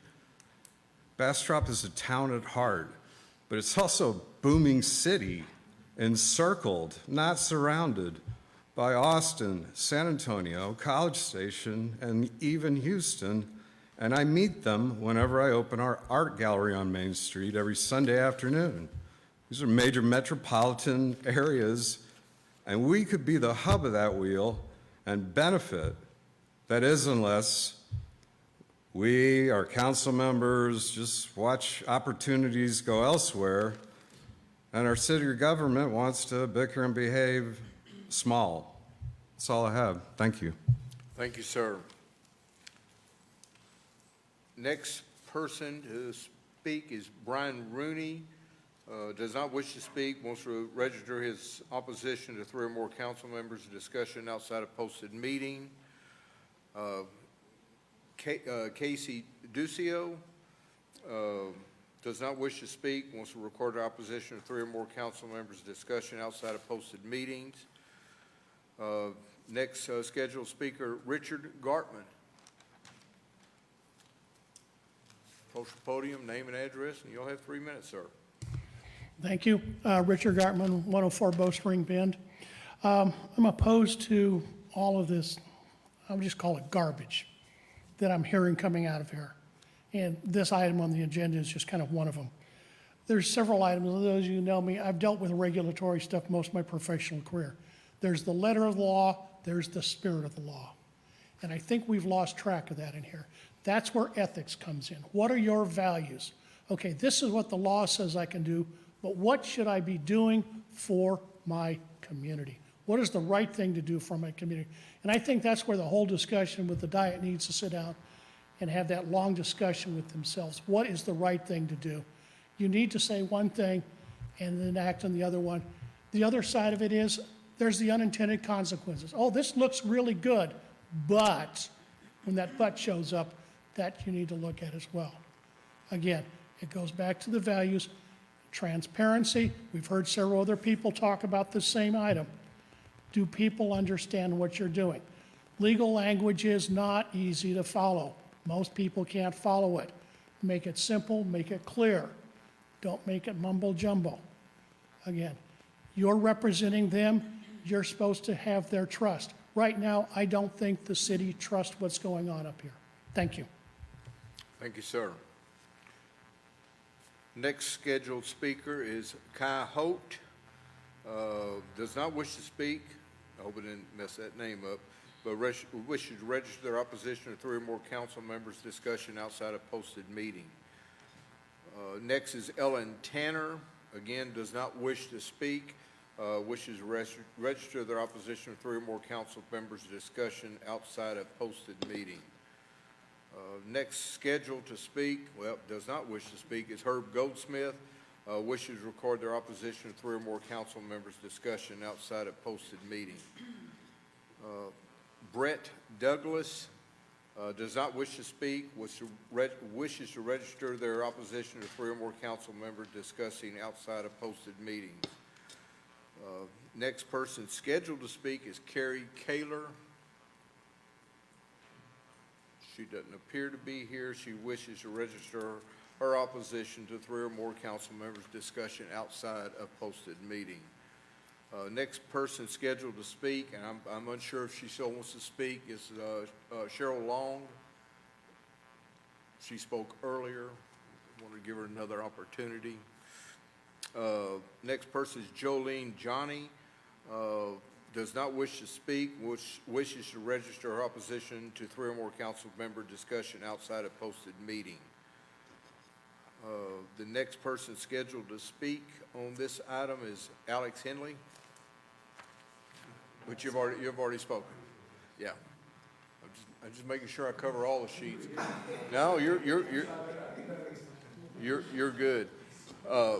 Council, the city manager has laid out this. We've been advised that the document that we needed to review was not available in order for us to take this item up. With that being the case, I will entertain a motion to table as discussed. Motion to table. I have a motion to table by Council Member Lee. Second. I have a second from Mayor Pro Tem Kirkland. Any further discussion? Councilmember Fossler. Yes, I'd like to, since I got asked a question in citizen comments and it relates to an agenda topic, I would like to reply and also speak on why this is important to me. The people's business needs to be kept in front of the people. Forgive my passion. I have been disturbed that we are having to talk about open government and transparency in the year 2024. And honestly, I've been irritated that it's not already baked into everything we do here. So I apologize that my irritation has shown through on a topic that I care very much about, and I do apologize for that because this is not meant to be a shame game. This is a call to rise. This is a call for us to do better than bare minimum. This is a call for us to do better than, well, technically it's legal, but should we be doing it? This is the perfect invitation for us to say loud and clear how much we value transparency, but are we going to say it? I don't know. We discovered a glitch in our deliberation process that needs to be fixed. With the addition of this one provision, we can clean up the process by which we make decisions. So there is no doubt about our process. So we don't rely on an outdated gentleman's agreement that was never written. So we bring ourselves in line with what our people expect of us. The people expect us to keep their business in front of them. If we don't clean up the very processes by which we deliberate and make decisions, then all decisions made by this council could be suspect. And I do not want that for us. I want to be a part of something great, of something that rings good and true for all of you. I absolutely love being on council, and I love what we're doing here, and I want everybody to feel great about it. Let me be clear. I want our process to be so squeaky clean that there is no doubt about how we deliberate and make decisions here at this dais. We do not write rules to protect the good people who play by the rules. We write rules to protect the system from bad people, so that people with dishonorable intentions cannot hijack our government.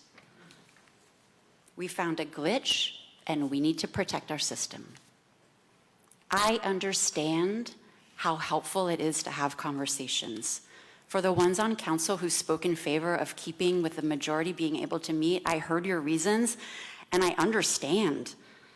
Of course it's helpful to fix things. Of course it's helpful to gather information. Of course it's helpful to ask stupid questions, tear things apart, and put them back together. No doubt it's helpful. What I'm proposing is those can still be had with one other voting council member, just not in a way that adds up to 3, in a way that adds up to a majority of voting council members. And those conversations are limitless with the citizens. We are here for the people.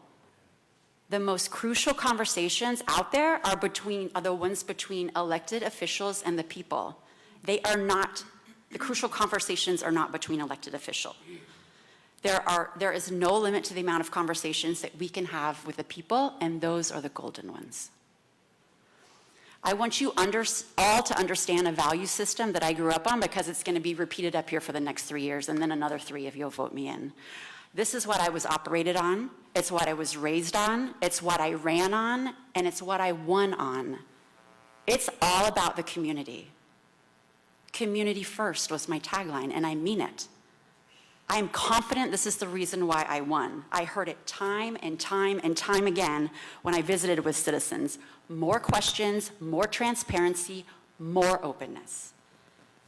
So I know it's too late tonight on this time for this topic, but please let's not wait on people to complain about our behavior before we modify it. Let's not test the bounds of what we can get away with just because we can get away with. If we discover ways to be better, then let's just be better. We discovered a better way to have a better process, so let's do it. This is not personal. This is about policy, and this is about process. And I look forward to voting on it in 2 weeks. Thank you. Can I respond to your comment, your question that you asked me earlier today on my stance and my response to you? Sure. So council member asked, how did I feel about the 3-person quorum? And my response was, I do not mind. And I'm going to tell you why I don't mind. Because there was more danger happening before I got here than what any 3-person quorum could ever do. And that 3-person quorum, in my opinion, having worked 23 plus years with council members, can easily be busted up with communication. You can bust up a 3-person quorum simply by reaching across the aisle. It is a chess game of strategy. If something is super important to you, pick up the phone. Call. Make those communication conversations, and don't make it at the dais. It is meant to have dialogue. It is meant to reach across the aisle to people who do not necessarily agree with you. 3 is, in my opinion, is very dangerous, because 2 can call a meeting and 3 make a meeting. We can amend the rules, and I normally don't give you my opinion because, quite frankly, it doesn't matter. I get beat up 10 ways to Sunday. But I'm concerned about the rhetoric. I'm concerned about the propaganda, and I will call it propaganda. When I came here, there was lots of conversations happening in the back. Some by chairs of boards and commissions, some by vice chairs of boards and commissions who said, don't worry, she'll be gone shortly. To me, about me, as I stood in the hallway and listened to those conversations. So I'm disappointed that we've got to get here to reach across the aisle, because I think we can do it without getting there.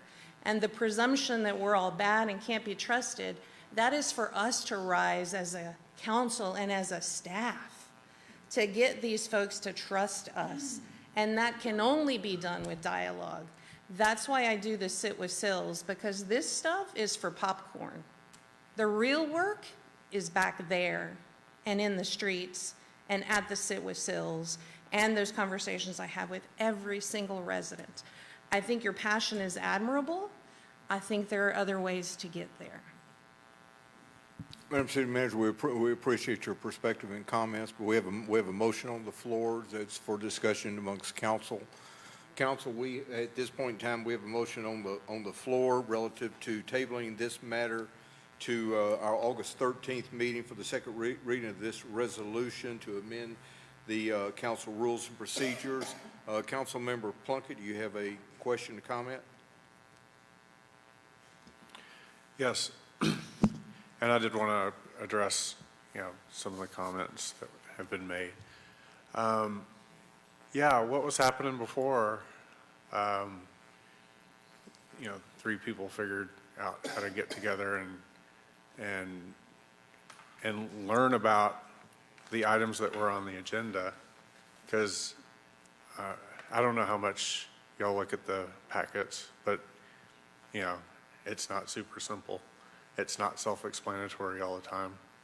So I can give you a glaring example of how the maximum of 2 council members being able to meet on a subject causes a problem.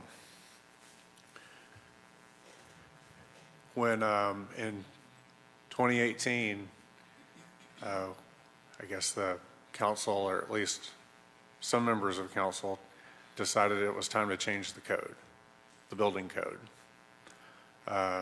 So how did we do it? We created there was a crisis, right? We have, there was a flood, so, okay, the houses are flooding, we've got to stop building. So we enacted a moratorium. So when the moratorium passed, now we got to change the code so that we can fix the drainage, right? The code, so we got the B3 people, the consultants to come, and they had all these meetings. I went to a lot of those meetings.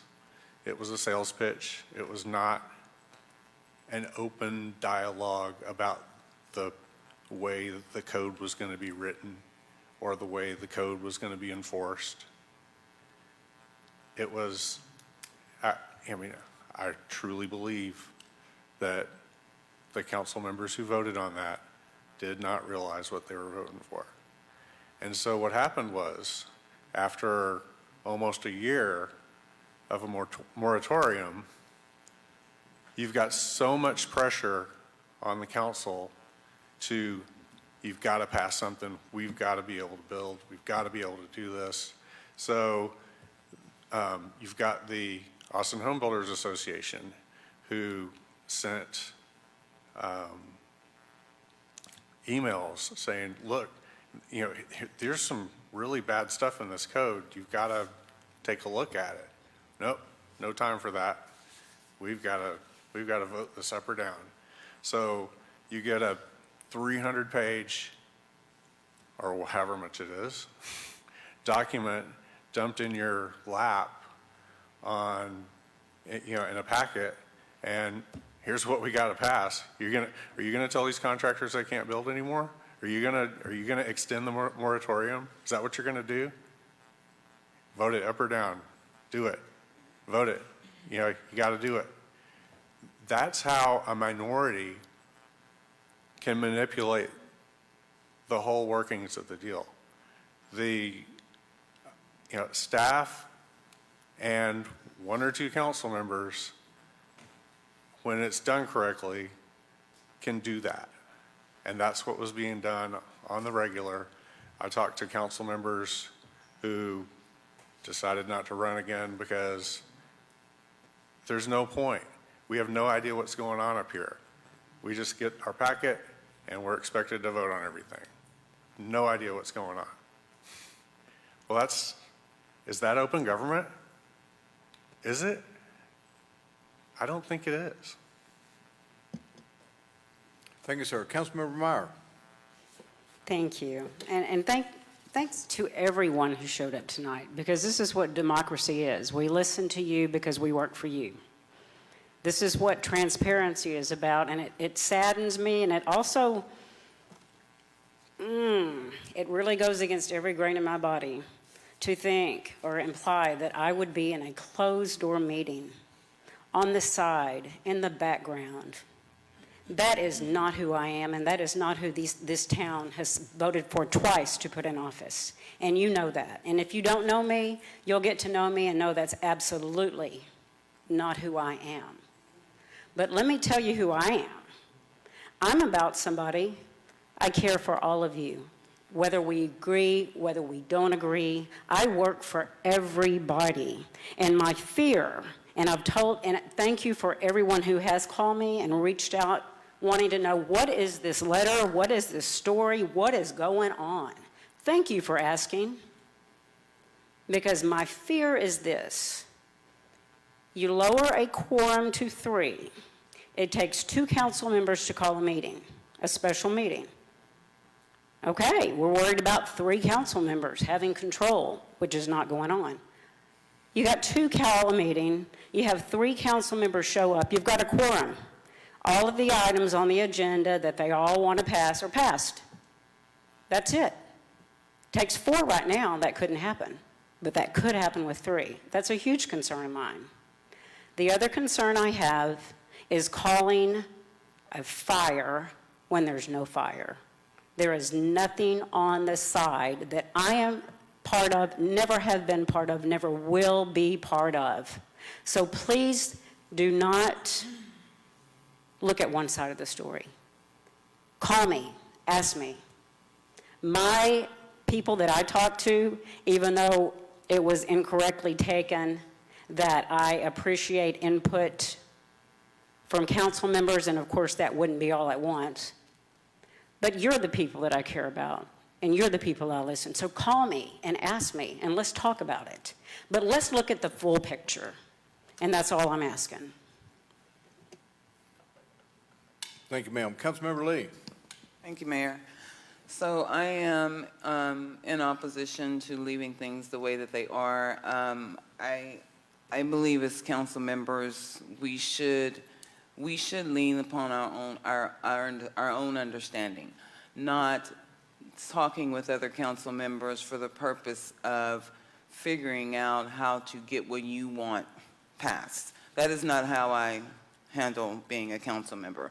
I wanted to run for council because I wanted to learn how things work. And I spend copious amounts of time combing through these packets, upwards of 10 hours over a 2 to 3 day period, each day, combing through the packets. If I have a question, I contact the city manager, and I usually will contact her and include the mayor, or I'll include the city attorney. I speak to residents. If residents call me, I bounce things off of other council members because I want to come here and hear what's being presented and make my own sound decision, not having talked to other council members and decided to do the same thing. And there are many people in this community that feel that is what is happening, and that creates distrust and lack of transparency. So if we want to build transparency, if we want to build trust, you got a room full of people in here saying they would like to reduce this quorum to a walking quorum to 3. We had someone read a legal statement about it. What would it hurt? It would cause you to then talk to the community, you being me as a council member, to talk more with my citizens, because the citizens are really what help guide me in my decisions. The people that I talk to in the community help guide me in my decisions, and then speaking with the city attorney to make sure. I often bounce things off of our city attorney to make sure I'm going down the right path. I often talk to other council members in other cities to see how they handle certain situations, and then I form my own opinion. I don't see why this is such an important thing to be able to talk to 3 different council members to bounce things off of, when you can do the research yourself, ask the questions yourself. You have a city manager to bounce these things off of, the city attorney and the mayor. I wholeheartedly agree with everyone in opposition and with Councilmember Fossler in making an amendment to our current rules of procedure. The special meeting that was mentioned is 3, I believe, to call. It takes 3 to call a special meeting, not 2. 2 is just for the quorum piece. The third person would constitute a walking quorum. And I've talked to Round Rock, I've talked to Taylor, I've talked to Elgin, who has 9 council members.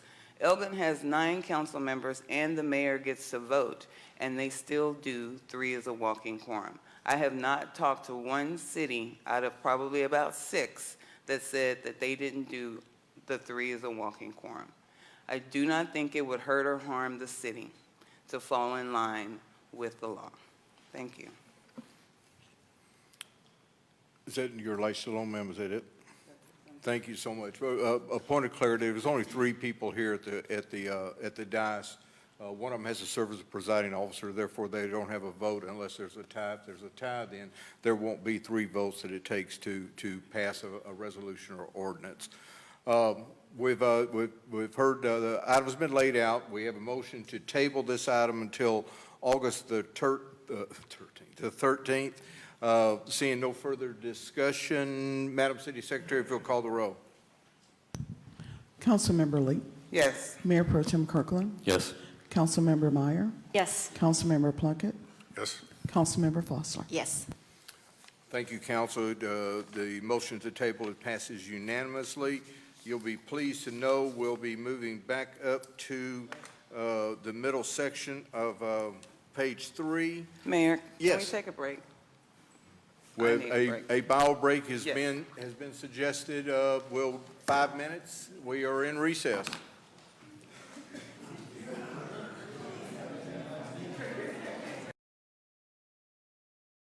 Again, we'll go to the middle of page 3, council.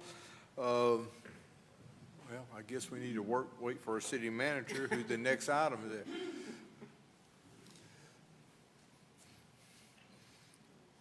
We had a quorum, but no city manager. Imagine that.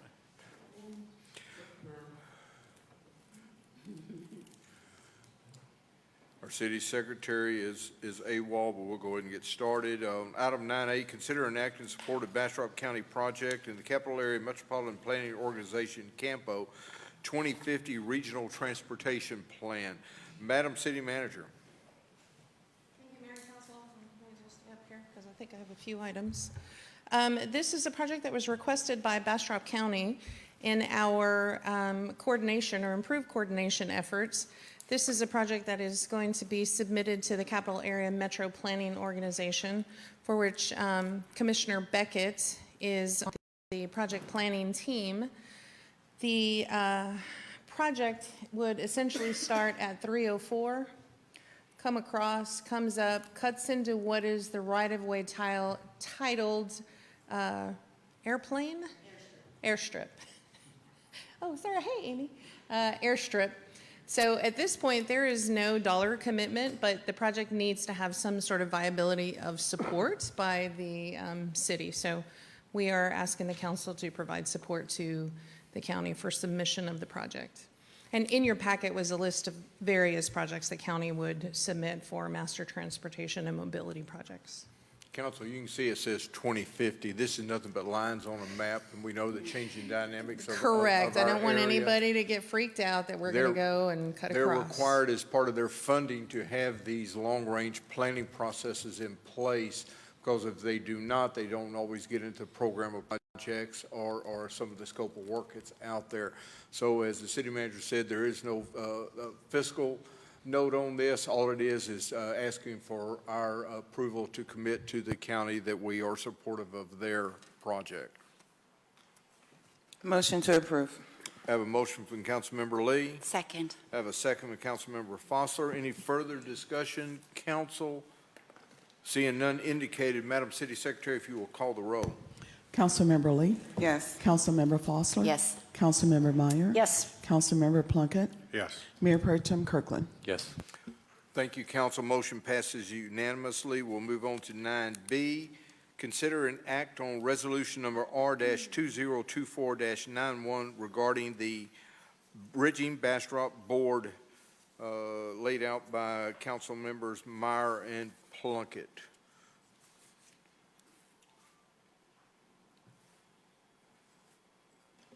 I think the resolution speaks for itself. But for sake of our citizens, our rules of procedure suggest that these be laid out in some way, shape, or form. Do one of y'all want to take a stab on, or city manager? But I think for the benefit of our citizens, I think it needs to be laid out rather than just speaking for itself. Sure, it's been brought up earlier in this meeting, and I didn't see the need to bring it up again, but it's just expressing the council's apologies for the way, for Ms. Lowe's offense that she took last time we met. Outstanding. Thank you. Council, this item's been laid out. Do we have any questions for the submitters on this item? Seeing none indicated, I do have a couple of questions. In the background and history, it related to harmful comments that were considered harmful. In what way have we, I just want to make sure we're up front with our citizens, what way was that harmful? In what way was the 17 minutes where Ms. Lowe was standing up here as a volunteer harmful? Yes, ma'am. Well, she wrote us a letter the next day explaining how embarrassing it was for her. She felt personally attacked. She's a volunteer, and how she expected something to be done. So I would say that was pretty harmful to Ms. Lowe's reputation. Okay. Thank you. Got that part. On the third whereas in the resolution itself, it references the city council supports the work of Bridging Bastrop Board, which I certainly agree with, and all the city Bastrop boards, committee, and commission. How do we reconcile that last sentence on that whereas with the fact that the members of this council removed two sitting members of the planning and zoning, carved out another member of a potential planning and zoning member. We placed some criteria on the DEI board at its original creation that was not placed on other boards and commissions. And we recently took our Charter Review Commission and put some really onerous voting requirements on there. So the support, I just want to make sure that we're honest with our citizens. Sure, Absolutely. I can take that. Sure, Go ahead, please. Kevin. No, you start, Kevin. Please. Let's see. There was quite a few there. So on the, well, the DEI board, first of all, that was erroneous information that was given that that board was given a different set of standards than other boards. It was given the same standards as other boards, and it was expressed when the board was created that bylaws would be created, and then they decided after that they wouldn't be. So that one didn't happen. What was another one? The removal of dissenting views. That was because the chair and vice chair of that committee, commission, after a year of being asked to update the ordinance so that the 40 some odd warrants, as we call them for some reason, that had to be approved so that a shopping center could be built so that we could have well, at the time it was a Target. Now who knows what it's going to be because we're 5 years later. Because the code made it impossible for a shopping center to be built. And so we asked that those rules be amended so that future shopping centers could be built without warrants, and nothing happened in 1 year. Any more? You addressed the DEI side of it. DEI, I think we required a work plan of them. That was what it was referenced. It was not required which every other board has a work plan. Until after the fact. And the last one was the onerous voting requirements that were placed on the Charter Review Commission. Yes, onerous voting requirements so that we don't have a narrow majority. It's not like the committee had a job to create a certain number of amendments. The committee's job was to come up with amendments that needed to be made to our Constitution. So to have a narrow majority be able to decide those kinds of things doesn't really indicate it's not like we had to pay a bill or something like that and decide whether or not it needed to be paid. These are founding documents, foundational documents that can only be changed every 2 years.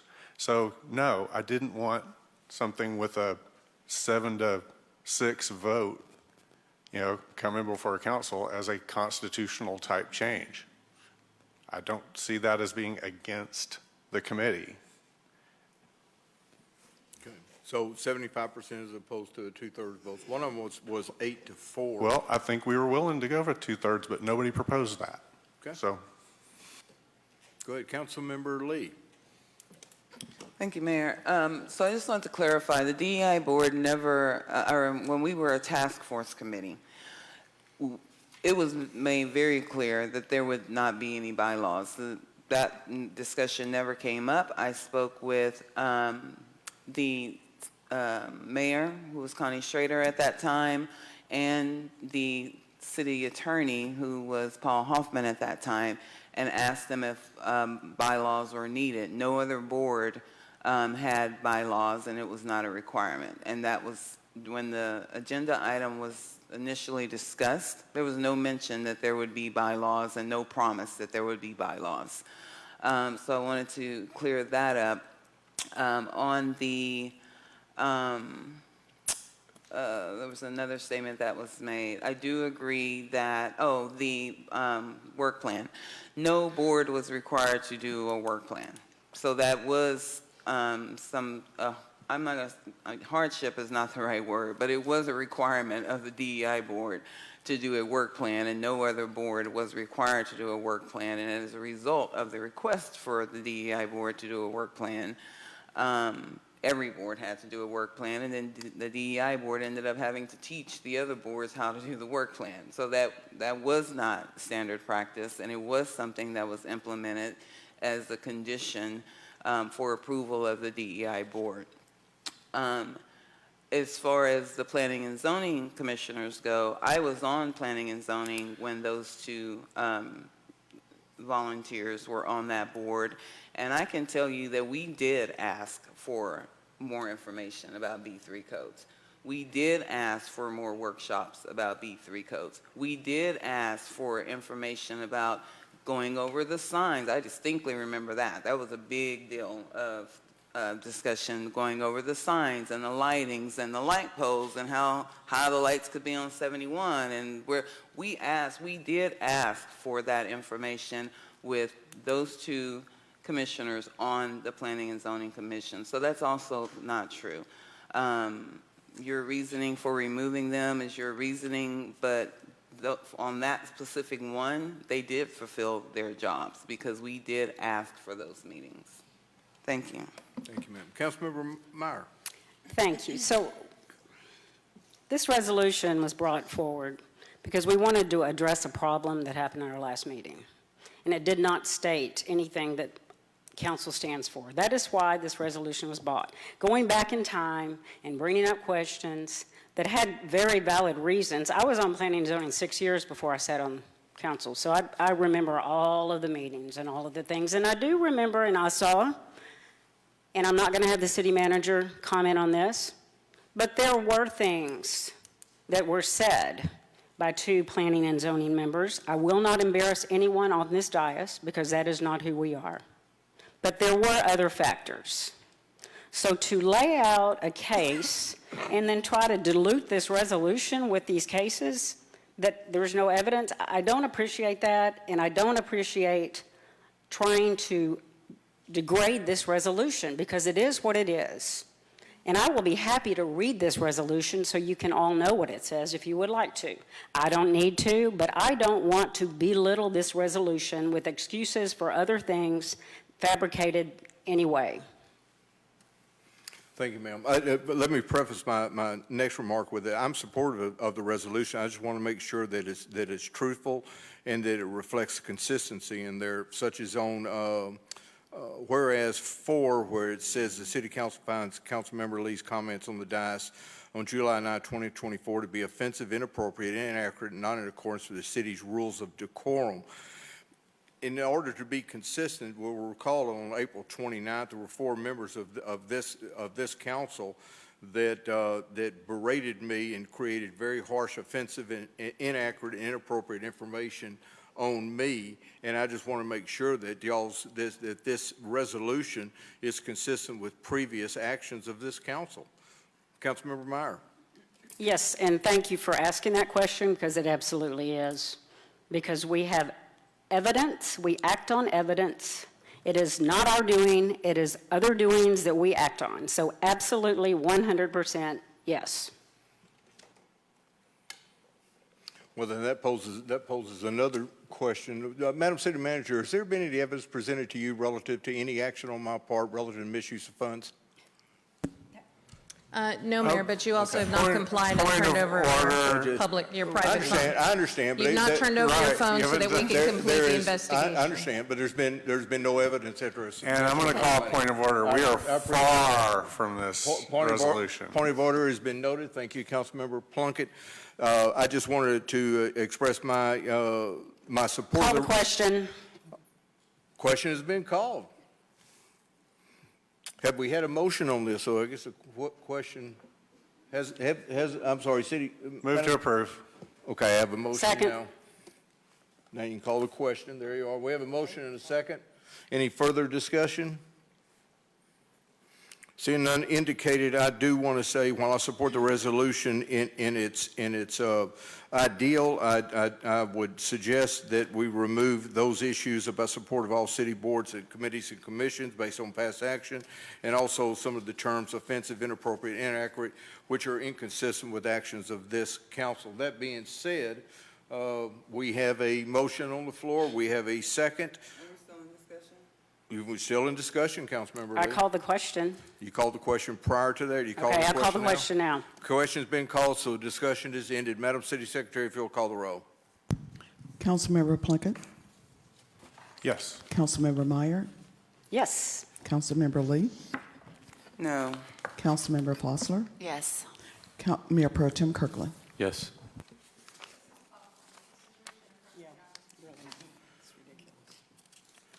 Thank you, council. Motion passes 4-1. We will move on to item 9C. Consider action to approve resolution number 2024-97, approving an interlocal agreement between the City of Bastrop and City of Round Rock for joint and cooperative purchasing attached to the Exhibit A, authorizing the city manager to execute necessary documents, providing for a repealing clause and establishing an effective date. Mr. Haggerty.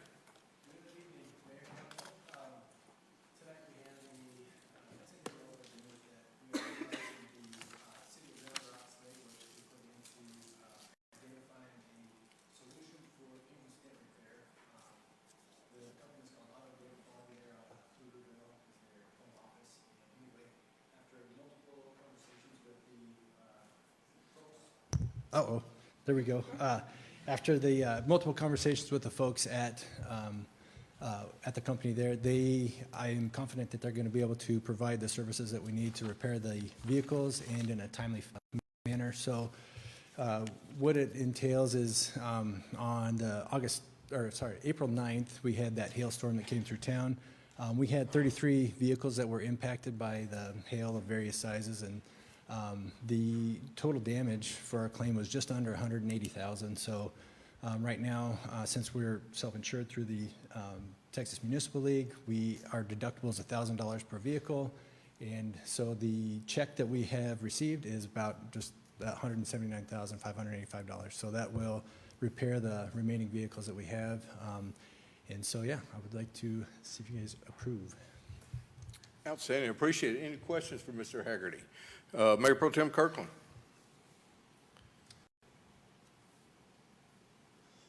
So we got the 100, I'm just going to call it 180,000 just for the sake of rounding. And, that represents the lost value in those vehicles and the damage to those vehicles. Is spending that 180,000 to fix the dents in the hail dents the best use of that money? That's kind of a question. And I'm not trying to claim that it's not, but I chose not to fix my truck. Right, and I would say on the vehicles that are the newer, so typically we replace our vehicles every 7 to 10 years. So anything under that threshold of 7 years, I would say that it is definitely worth fixing, just due to visibility for, the city itself and what we, represent for our citizens. And so I think that anything less than 7 years old, I would like to fix. There's only 6 or 7 that are older than that 7 years, and so that's my take. And I don't know if Sylvia has a different take on it, but that's where I'm at. Sylvia, did you have a different take on it? No, I venture to say 5 because we amortize things over about a 5-year period when it comes to a vehicle asset. So anything over than 5 already has almost zero residual value left to it, unless it's the larger fire trucks and those kinds of things.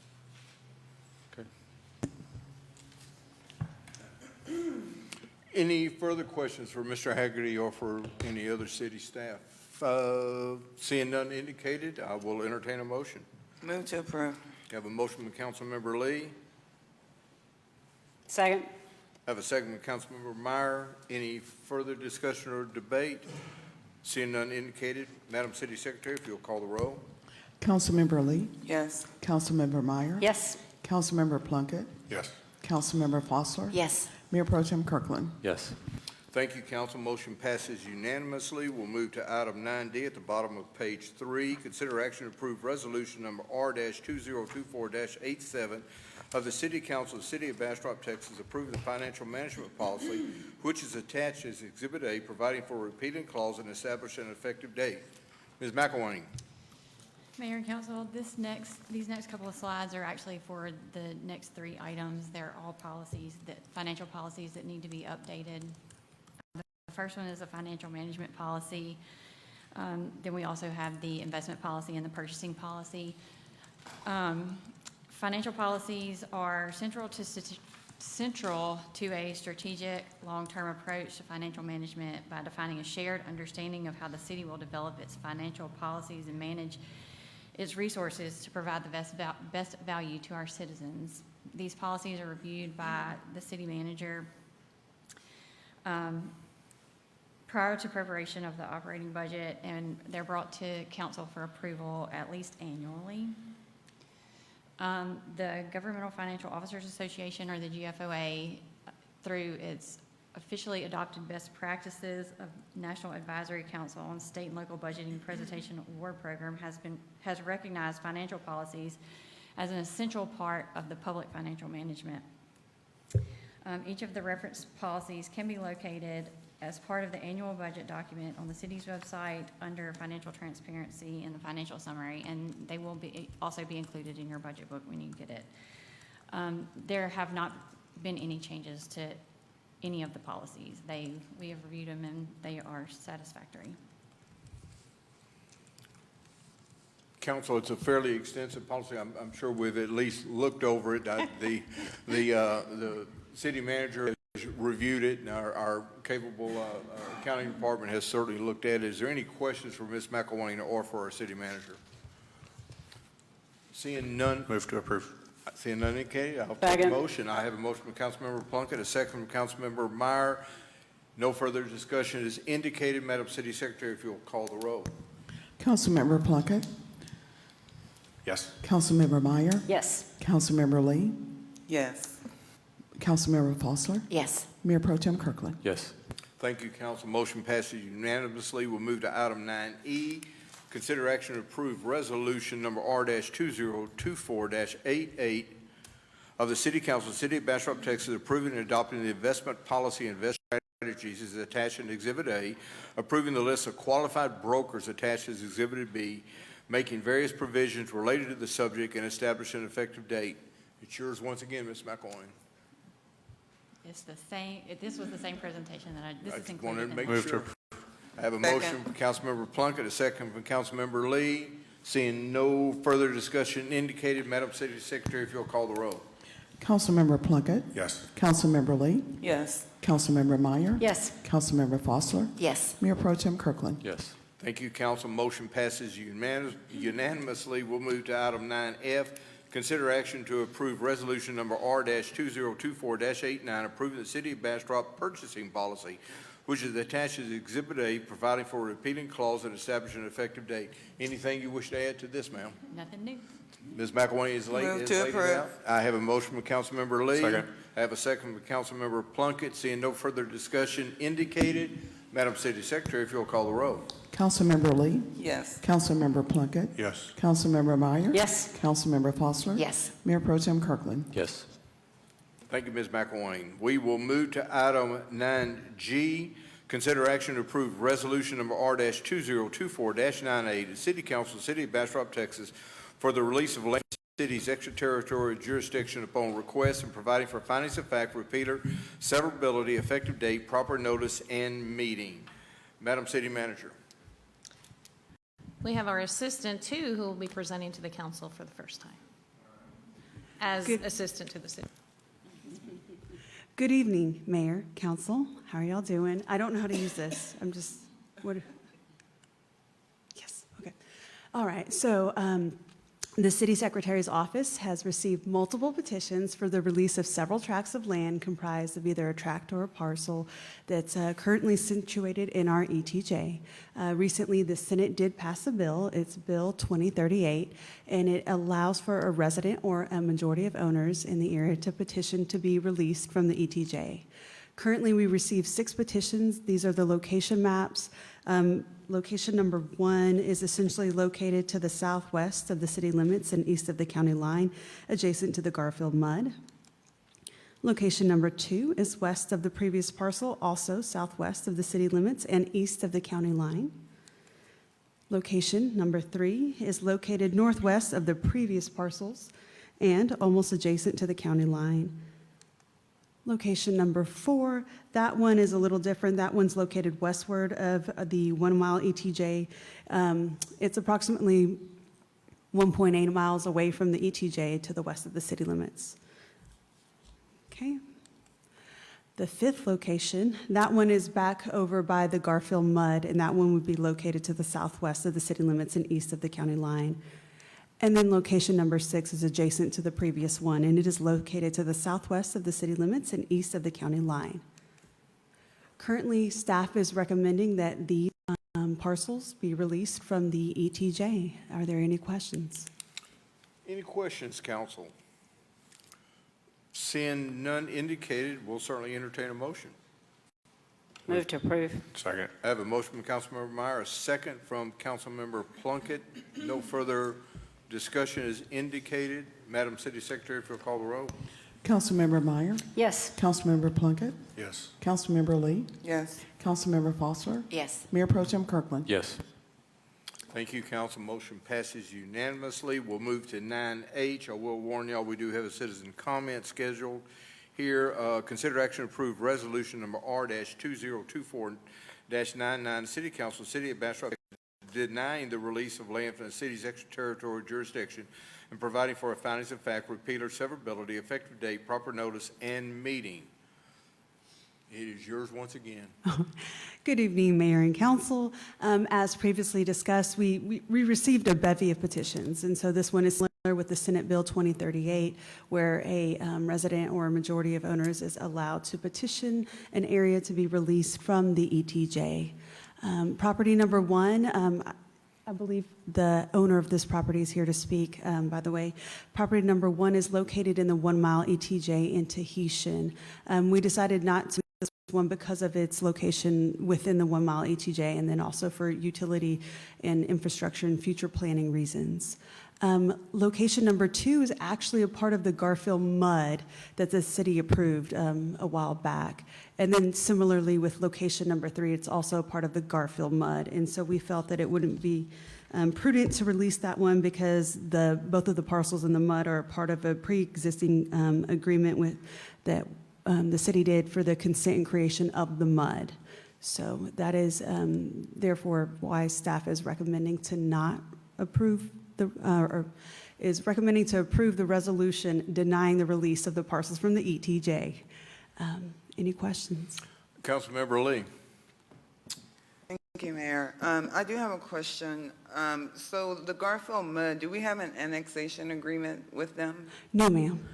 So, and the reason why I asked, because I was told, because you know I'm not a fan of denying these, so I reached out to some other cities to see how they were handling them, and one of the things I was told was if the MUD has an existing agreement to annex, then that would change the footprint of the city. But if the city does not have an agreement to annex, that means they can or cannot voluntarily annex, and it would have no bearing on that property unless there was an annex agreement. So my question, I guess, is the statement was made that it would be detrimental to, or it's too close to infrastructure for us to release it. So if the annex agreement is not in place and that MUD is not going to automatically annex, if I looking at the map correctly, that's way out off 812 and 21, yeah? There's, Yeah. I included here's the mud right here. So there's the mud And right we there. can service out that far? I guess I'm trying to understand what detriment would it be to the city if we approve this? Well, I'll have to let Alan answer, but the mud always needs city consent to be created. And with city consent comes certain things. The MUD's able to issue debt, and it issues debt based on the number of units, et cetera, et cetera. I'm not, your question is more for Alan than it is for me. Agreed. Mayor and council, I'm not prepared to speak on what the detriment is to releasing these. What I can say is that the way the statute reads, councils to release them, or they become released by operation of law. The conversation that we've had is that it may be more prudent for council not to release certain pieces of the ETJ if they are close to public infrastructure, if there's a development agreement or an annexation agreement, if we have plans to serve. If so, you can withhold your consent, in effect denying it, and we shall sit back with the rest of the cities and wait and see how the litigation goes. Because arguments have been made that Senate Bill 2038 is unconstitutional and contrary to existing statutes, and we have no reason to think it's going to be withheld. Since last we spoke about this, a recent development is that the Office of the Texas Attorney General is no longer approving bonds for municipal utility districts or public improvement districts if those districts are located in areas of the ETJ that have petitioned for release. Why? There's reason to believe that the legislation is unconstitutional. So they're sitting in limbo. And so if we have reasons to withhold our consent, you have the option to do so. You have a resolution in front of you to do so. And then we, along with the property owners, sit back and wait to see what the Texas courts are going to do. So, thank you, Alan. So, this location is 15 miles from the new wastewater treatment plant and 16 miles from the old one. So I'm still trying to figure out why we need to keep them in the ETJ. It is more a function of the MUD. I mean, when the city gives consent, there are certain things that come along with that, i.e. we're telling the bond people who went and loaned money that this municipal utility district is going to be solvent. We reviewed it, we approve it, it's good. So I'm, again, not sure how, But the MUD is not asking to be removed from the ETJ. No, but they are located The adjacent property is. They're located within the MUD. Oh, Yes, okay, so ma'am. that's what I was Yes. missing. They're within Okay, the I got mud. it. Yes, ma'am. That's what I was missing. Okay, Yes, thank ma'am. you. Makes sense. Got it. Yes, just for clarity, there were some parcels that were adjacent, and those in particular, we recommended release because they're not a part of the MUD. But the ones that are truly within the MUD, and I included this map, which I know is probably not the best extent for viewing, but that one we recommended to approve the resolution denying the release. Got it. I missed that. Thank you. It's okay. Thank you. Councilmember Lee, you done your lights? Okay. Okay, staff has laid this item out. We've gotten some advice from our city attorney. Any further discussion? If not, I'm sorry, I have a public comment. I will move to a public comment. Colin Lineberry? Yes. No, that's all right, thank you. That would scare me. I really thought everybody would stick around to hear me. Oh, well. Council, Mayor, I appreciate you taking time to listen. First off, I'd like to point out the discussion you've been having has nothing to do with my property. I'm not sure, I'm the petitioner on one of the three petitions that's in this item. My petition is lots that are in Tahitian Village. It is not in the Garfield MUD, although the resolution says it is. It is not adjacent. It's 15 miles from the Garfield MUD. My property is within the Bastrop County Water Control and Improvement District Number 2. The property is owned by my wife and myself. We filed under this Chapter 42. It's in Unit 5 of Tahitian Village. I'll throw this out. I don't know that it's important, but as a procedural matter, I got to say I was a little bit shocked that this resolution or my petition only has to do with my property. And I filed it 6 weeks ago, And I did not hear a thing about it being set before the council or about staff recommendation until 5 o'clock yesterday, when I received a notice that it was coming before the council today. So I did not have much time to get ready, and I was totally flummoxed by finding that the staff was saying that my property was within the Garfield mud. I had a devil of a time finding out where the Garfield mud was. But I have established, I think everybody agrees, that it's 15 miles from where my property is. I also didn't really understand why mine is lumped in with these two that are within the Garfield mud. I think it's a completely different issue. The city of Bastrop, like Austin and other cities, has granted numerous of these petitions under this Chapter 42. And in fact, you just approved 6 more of them. The only reasons given in the staff recommendation for denying my petition were, one, that it was within the Garfield mud or adjacent to it, which it is not, it's 15 miles away, and discussion of this pending case filed by Grand Prairie. Well, I don't think the case is relevant. If it was, you couldn't have approved the other 6 you did today. It is the existing law. It could change, I agree, but it hasn't. Right now, it's the existing law.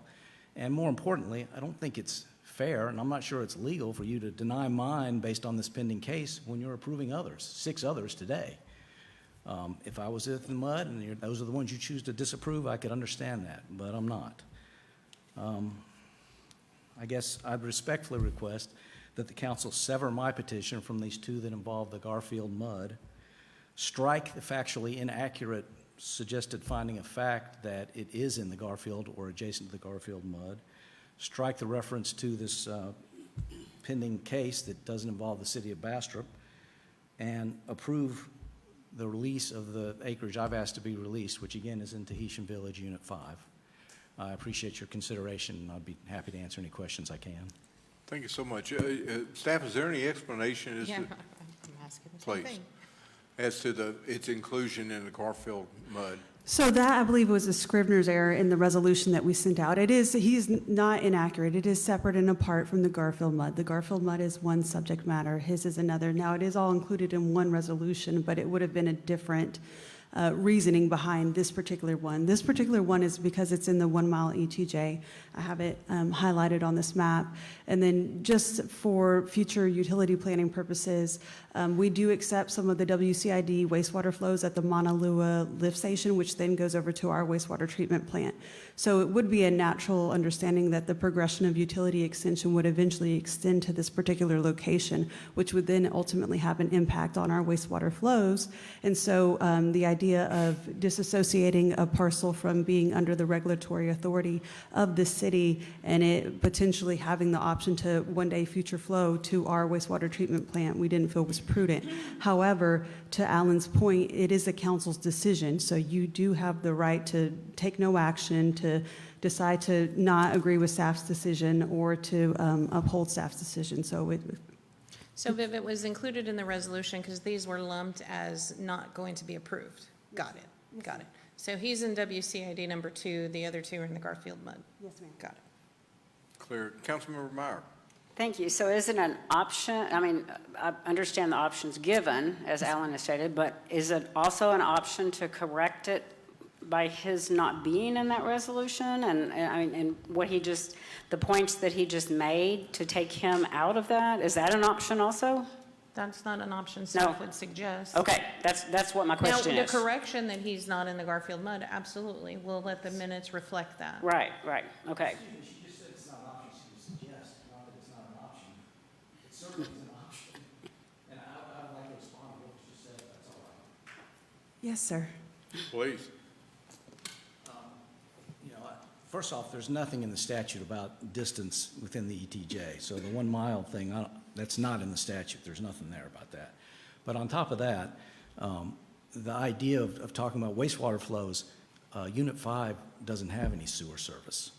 It's all on septic. So it's highly speculative whether it will ever be in Bastrop's. But if it is, it's decades from now.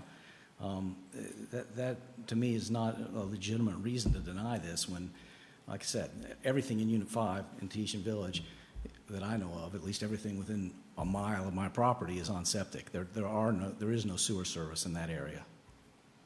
So it's not flowing into Bastrop's and never will at any time in the near future. Thank you. Thank you, thank you. And the juxtaposition to the ETJ has to do with protecting the city as a whole. That's why ETJ was established, to create appropriate procedures to deal with that. I'm not ruling on your case because I don't rule on your case. I'm just letting you know that's why it's in the ETJ. So we appreciate your And for comment. what it's worth, it apparently is within a mile, but it's only barely within a mile. Yeah, it's hand grenades. Councilmember Lee. Thank you, Mayor. So we can't vote on his separately? Yes, Mayor and Council, you legally have the option to approve the ETJ release, deny the ETJ release, or do nothing, at which point it becomes deemed released by operation of law. That assumes that ultimately the statute is upheld. Whatever you choose to do, if you choose to peel it out of this resolution and have it as its own resolution, you can do that too. And either way, it is an option, and staff will be correcting that this particular piece of property is not in the Garfield mud, it's in the WCID. That would be my preference, in all fairness, if it was lumped in and we read it. That's what we went off of when we were reading the packet. I feel like, as a courtesy, it should be voted on separately. I do have a question, though, probably for Alan. So in these situations, let's say we remove him. Everybody approved it, and he was allowed to be removed. One of the questions that came up in some discussions I had was, if we are able to provide water to that location, any location that has been removed, do they still have a right to tap on to city services, even though they asked to be removed from the ETJ, but we're providing service all around them in their house? And are we then obligated to still provide them services? Sure, Councilmember Lee, I won't speak to this particular property. I'll answer your question generally. If a property owner petitions for release of the ETJ, and whether directly or indirectly they are released from the ETJ, but they happen to still be in our CCN for service, they would still have a right to service, subject to any standard policies we have about line extensions, such as if they have to pay for the first X number of feet of getting the line to their property, whatever, that would still apply. But it's the location in the CCN outside of the city that creates a right to service. And right now, there is no impact on a CCN simply because ETJ was released. Those are two separate things. And you're just, okay. I think my other question I just answered in my own head. Okay, I think it would be fair to separate his from the others, but that's my opinion. Okay, Council, this item's been laid out. We've heard from one of the petitioners. What is the inclination of council?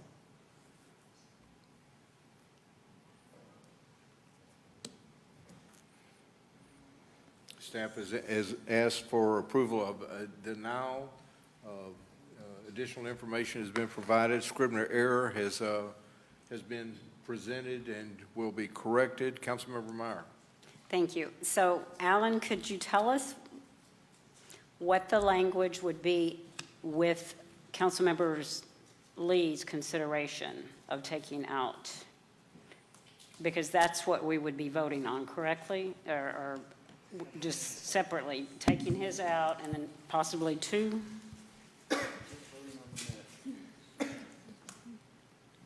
One option is to pass a resolution specific to his particular property, whether you're granting or denying.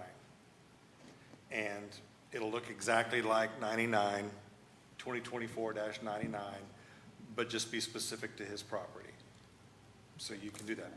A motion would be to pass a resolution, for example, denying ETJ release, and then you have a vote on that motion. Or you could have a motion to approve the ETJ release and vote on that motion. And the paperwork will catch up. We're allowed to do that. And of course, the resolution, whichever way it goes, is not going to mention the Garfield mud. It will mention its location in the WCID. So Alan, for clarity, to remove Mr. Lineberry's petition from the other two pieces of property, do we take a motion to separate first?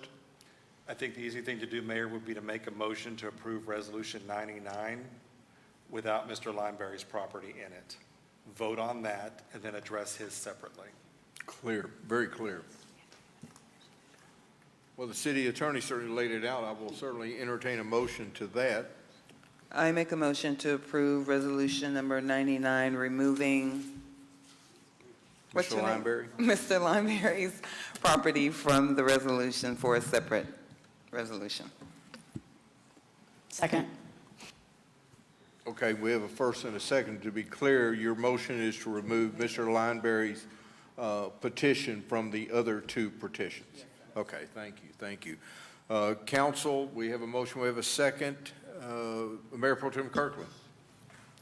The motion is to approve the denial while also removing, correct?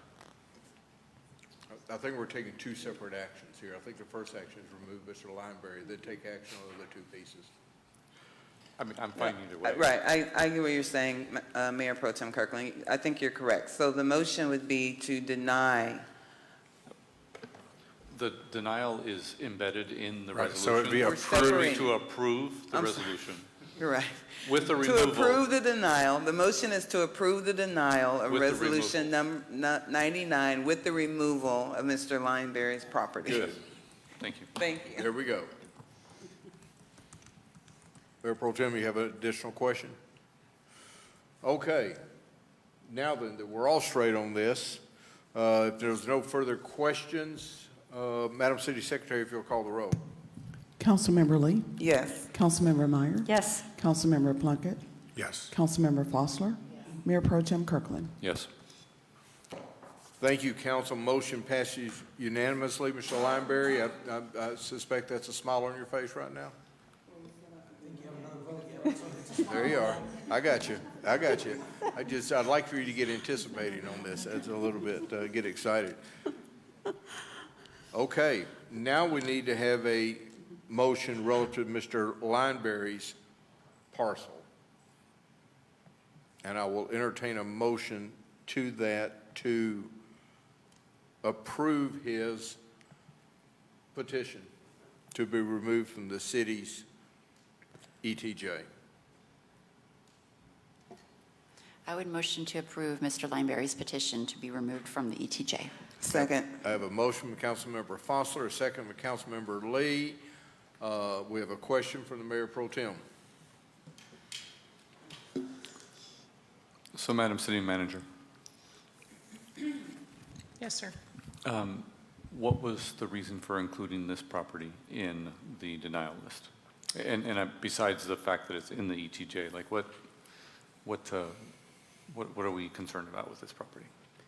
Mostly that. The policy really is the protection of the limited protections that we have left within the ETJ. And given that while we don't have sewer service there are plans for development in that area. That is a Mauna Loa lift station service area that would eventually be served. You know, I asked the questions, removal from the ETJ does two things. It removes the city's ability to govern site development and drainage permits. And it allows that to go under the county, and it removes any ability for building permits, et cetera, et cetera. And so the once protection of the ETJ for orderly development is further deteriorated. Okay. Councilmember Fossler. Pardon.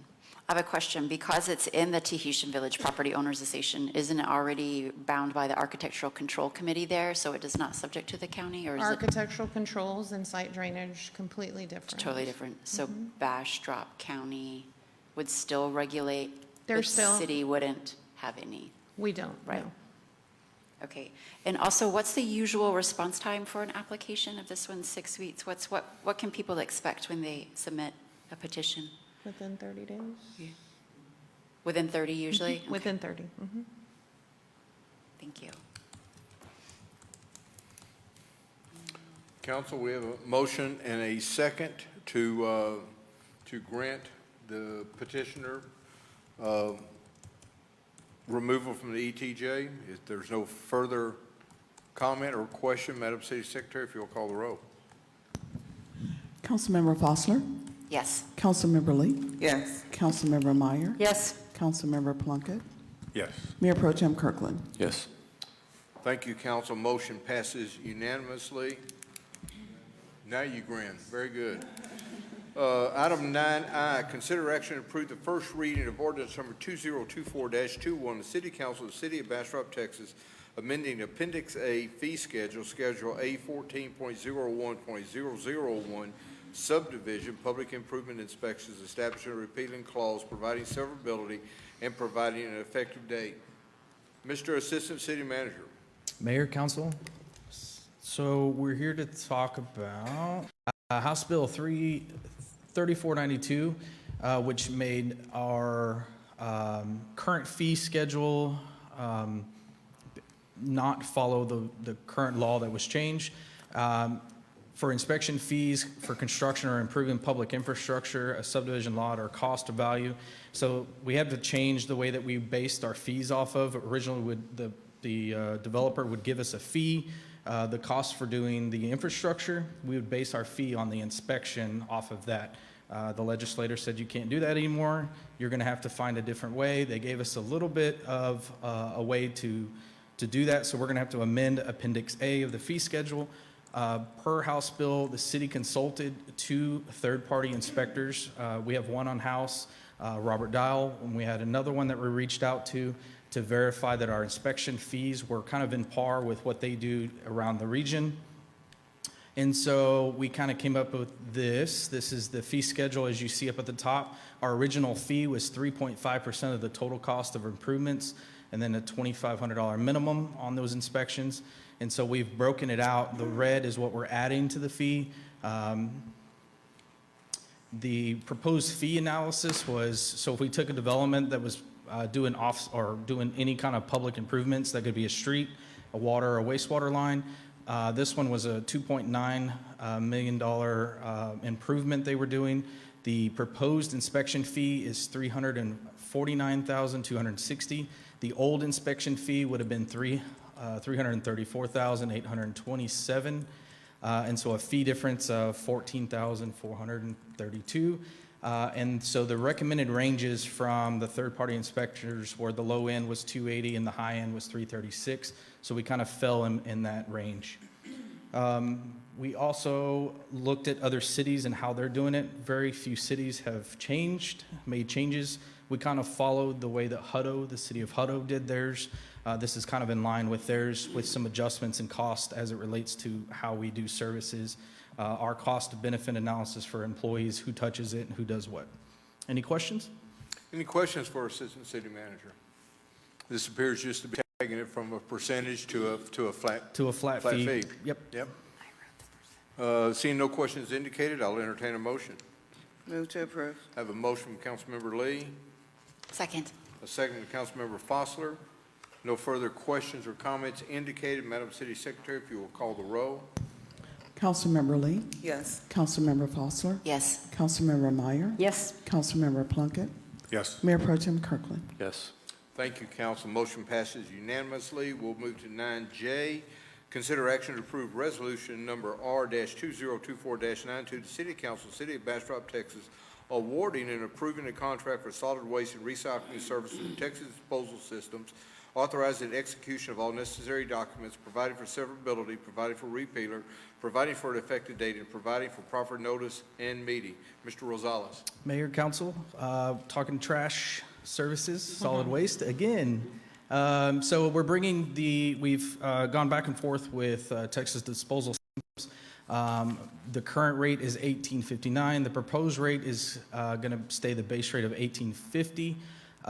Solid waste, we're once per week. Recycling, once every other week.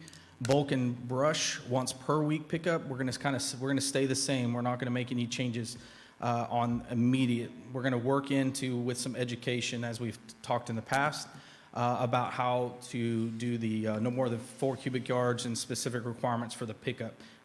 So we're going to work through that with them on this. Commercial rates, we'll do the 4-yard at $121. 4-yard proposed commercial rates use $122. It goes up $1, some cents. You will see in this contract the proposed fee schedule is staying the same. I will have to bring back to you probably in the next council meeting, I will bring back an ordinance to change and amend the fee schedule, because the fee schedule is a part of our ordinances. So I'll bring something back that changes that fee and does the reduce and changes all of the commercial fees and everything. Next steps. So this is a really tight schedule, so we're bringing this to you quite quickly. We have to amend the fee ordinance. I'm going to bring that back. We have to, Texas Disposal Systems is going to do a ton of commercial outreach. They're going to start visiting businesses. So all of our business owners know that Texas Disposal Systems is going to come around and start visiting you. That is, they are on behalf of the city of Bastrop. We're going to get them a letter so that everybody knows they're not scamming or doing any weird soliciting. It is them coming. They're going to work through that process, and they're here. We can have them if they want to kind of elaborate on that process. We're going to do some residential education because there is going to be a change in the colors of the trash bins, the carts. And so there's going to be some educational portions that they're going to work through. But the big thing is they have to be starting services August 31st of 2024. And so we're going to work through their staging and their transitions. They're going to bring the current vendor out and bring the new vendor in, and we're going to have trash bins around. You're going to see some new stuff. It's going to be a really quick transition period, but we're working through that with them. They've been great so far. Anything else? Did I miss anything, guys? Any questions? Pretty thorough. I'm glad you explained that was staging and not stag, because I was going to ask where the deer came into play. Oh, I did put stagging. I meant staging. I'm sorry. Councilmember Lee. Thank you, Mayor. So I read something about I want to be clear that this is the cost, at least for this next 12 months, because there was some franchise fees in there, and that franchise fee is built into this 1859. Correct. And then transportation and delivery cost, is that built into the 1859? Yes. So the 1850 is going to be their fee. They'll be establishing their fee. It's going to be 9 cents lower than the current fee rate. Right. But we're going to maintain that 1859, and we're going to with transportation delivery costs, correct. Not going to go Everything, up to $25 by the time and it's it's all locked said and in for this, and they have to bring back, they'll have to notify us in writing of next year. I think it's in June of 2025 in order for them to raise it for October of 2026. Do we have any way of anticipating what over a 5-year period this cost would go to? It's going to be based on that CPI. So That's right. in the contract, it lays out the CPI, and they've asked to base the CPI on specifically trash and not the consumer CPI. So you'll see that change in the contract. If we based it on the CPI now, 5 years from now, if the CPI stayed the same, what would be an estimated increase? It would depend. I think they can only go up to 5%. That's what the contract allows, only 5% a year. So if CPI is at 6, they can only go to 5. If it's at 3, they could come in with a 5%, but we're going to bring that to y'all for discussion. So they could go lower or they could go higher. So they're going to only go up to 5%. I think it would be good for the community to know over this 5-year period, how much am I going to be spending Correct. in 5 years? Yeah, especially and with that's this a economy. little bit of the 9 cents. I mean, even then, it's an estimate, because we don't know what the CPI is going to be in 5 years, but Correct. we can try to, help people understand where their budget is going to be going in 5 years, right? Yes. So I also, our hours of operation, do we not have pickup on Fridays now? I don't believe so. No? Yeah. You go. I think we do, but I'm not sure. Because I noticed in the hours of operation, you guys will not be picking up on Fridays. I actually live in Tahitian Village, so Okay. I'm not sure, but one of our asks is that we have 5 days a week for service, Monday through Friday, because currently our understanding is that your service is Monday through Thursday. Okay. So. I wasn't sure. I thought we did, but I noticed that. And then there was some discussion about early 6 a.m. during the summer? We decide not to do that? They've requested that, but I'm going to have to bring an ordinance change to you to amend the sound ordinance. Noise ordinance. Noise ordinance before we can allow that to go. Gotcha. And so in the language we put in, it specifies that the contract administrator, which is the city manager, will allow them, we'll do an amendment to the contract to after we amend the ordinance allowing that. Got it. And then my last question is swap out. So there will never be a week where we will be without pickup. The other company will come take their trash cans away, and then overnight we will wake up with new ones. That is the How does plan. that work? Yeah, that is the plan. You want to talk about the transition a little bit? Oh, sure. The way the transition is supposed to happen is, one, we're working on staging areas so that we can put our carts in place, and the current provider can come and get theirs. That's as far as the residential is concerned. As far as the commercial is concerned, we need those staging areas so that we can get ours in the location. I can't think of the enclosure. So there needs to be a specific location where we can put those particular containers so that we can put ours in place and that the current businesses don't go without service. And is there an education piece to where, like, my trash can needs to be empty for that transition to happen? It should be seamless. No, I'm just saying, will residents need to empty their, fill up their trash can for the plan is that the transition? current provider would empty.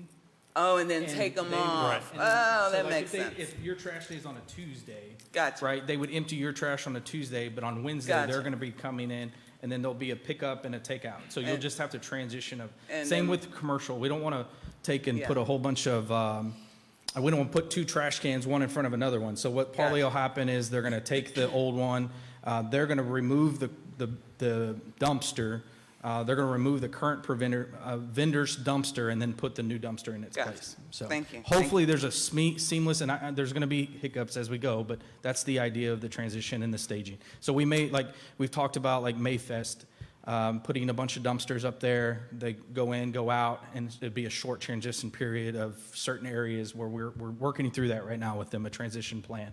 So hopefully we have that for y'all to see. We can send that to y'all when we have that available, though.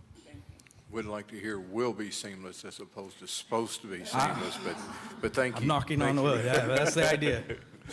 Okay, council, staff has laid it out. We've heard from the vendor, seeing no other lights lit up. I'll entertain a motion. Move to approve. I have a motion from Councilmember Lee. Second. I have a second from Councilmember Meyer. No further discussion or questions indicated. Madam City Secretary, if you'll call the roll. Councilmember Lee? Yes. Councilmember Meyer? Yes. Councilmember Plunkett? Yes. Councilmember Foster? Yes. Mayor Pro Tem Kirkland? Yes. Council, we are at the bottom of page 4. Consider action to approve resolution number R-2024-73, the City Council, City of Bastrop, Texas, approving and authorizing execution of the first of the Viridian Development Agreement between the City of Bastrop and Continental Homes of Texas LP regarding the Val Verde development, providing for severability, providing for repeal, and providing for an effective date. You're still on there, Mr. Rosales. Yes, sir. Mayor, council. So we're talking about an amendment to Viridian, which is known as Valverde Development. That's on 969. We're amending Section 6 of the wastewater facilities, memorializing some of the off-site wastewater changes that we had to make. And we're clarifying some responsibility for the on-site and the off-site improvements. So we're working through that with them. This is, I think we've talked about this quite a bit. And so other than that, any questions? Council, any questions for Assistant City Manager? If not, I will entertain a motion. I have a motion from Councilmember Plunkett. I have a second from Councilmember Meyer. Seeing no further questions or comments indicated, Madam City Secretary, you can call the roll. Councilmember Plunkett? Yes. Councilmember Meyer? Yes. Councilmember Lee? Yes. Councilmember Foster? Yes. Mayor Pro Tem Kirkland? Yes. Thank you, council. Motion passes unanimously. We'll move to the top of page 5. Consider action to approve resolution number R-2024-95, the City Council of the City of Bastrop, Texas, approving the execution of a contract with with CC Carlton Industries LTD in the amount not to exceed $3,199,778.53 for the construction of an off-site wastewater line related to the Val Verde development. Authorize the city manager to execute all necessary documents, providing for a repealing clause and establish an effective date. Mr. Rosales. Mayor, Council. So this ties back to the previous agenda item.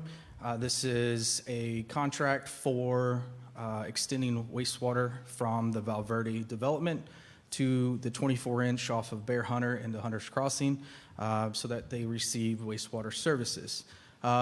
This is the location map, the line there in red as it grows down FM 969, crosses 71, goes all the way down to Bear Hunter, where we have a existing 24-inch wastewater line.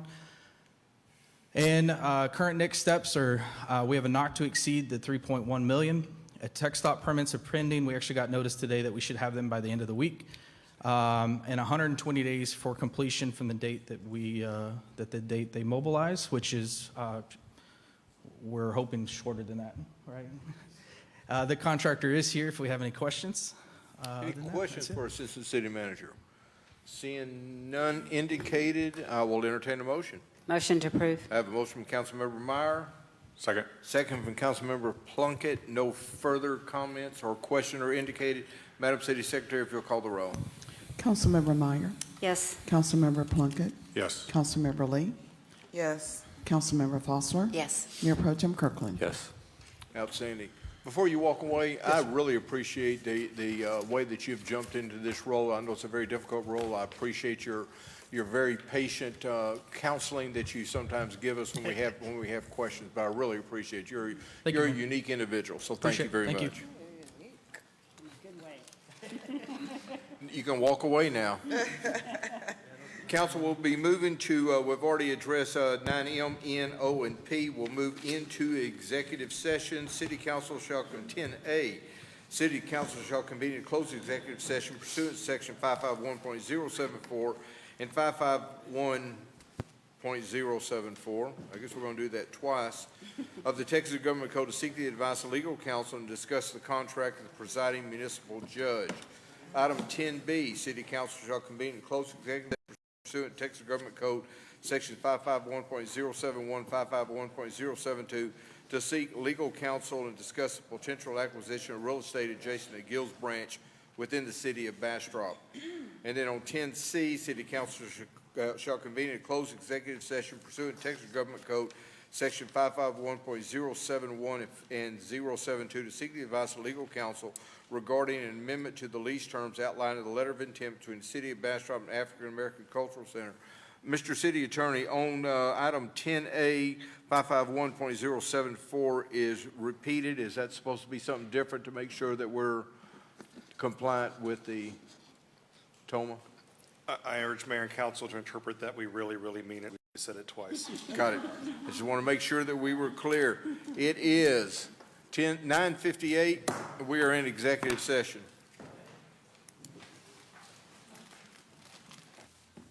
It is 10:15. Council is back in the open session, taking up 3 items. On item 10A, there will be no action taken. On item 10B, no action will be taken. And on item 10C, no action is indicated. We'll move to item 12. Motion to adjourn. I have a motion to adjourn. I have a second. We are adjourned.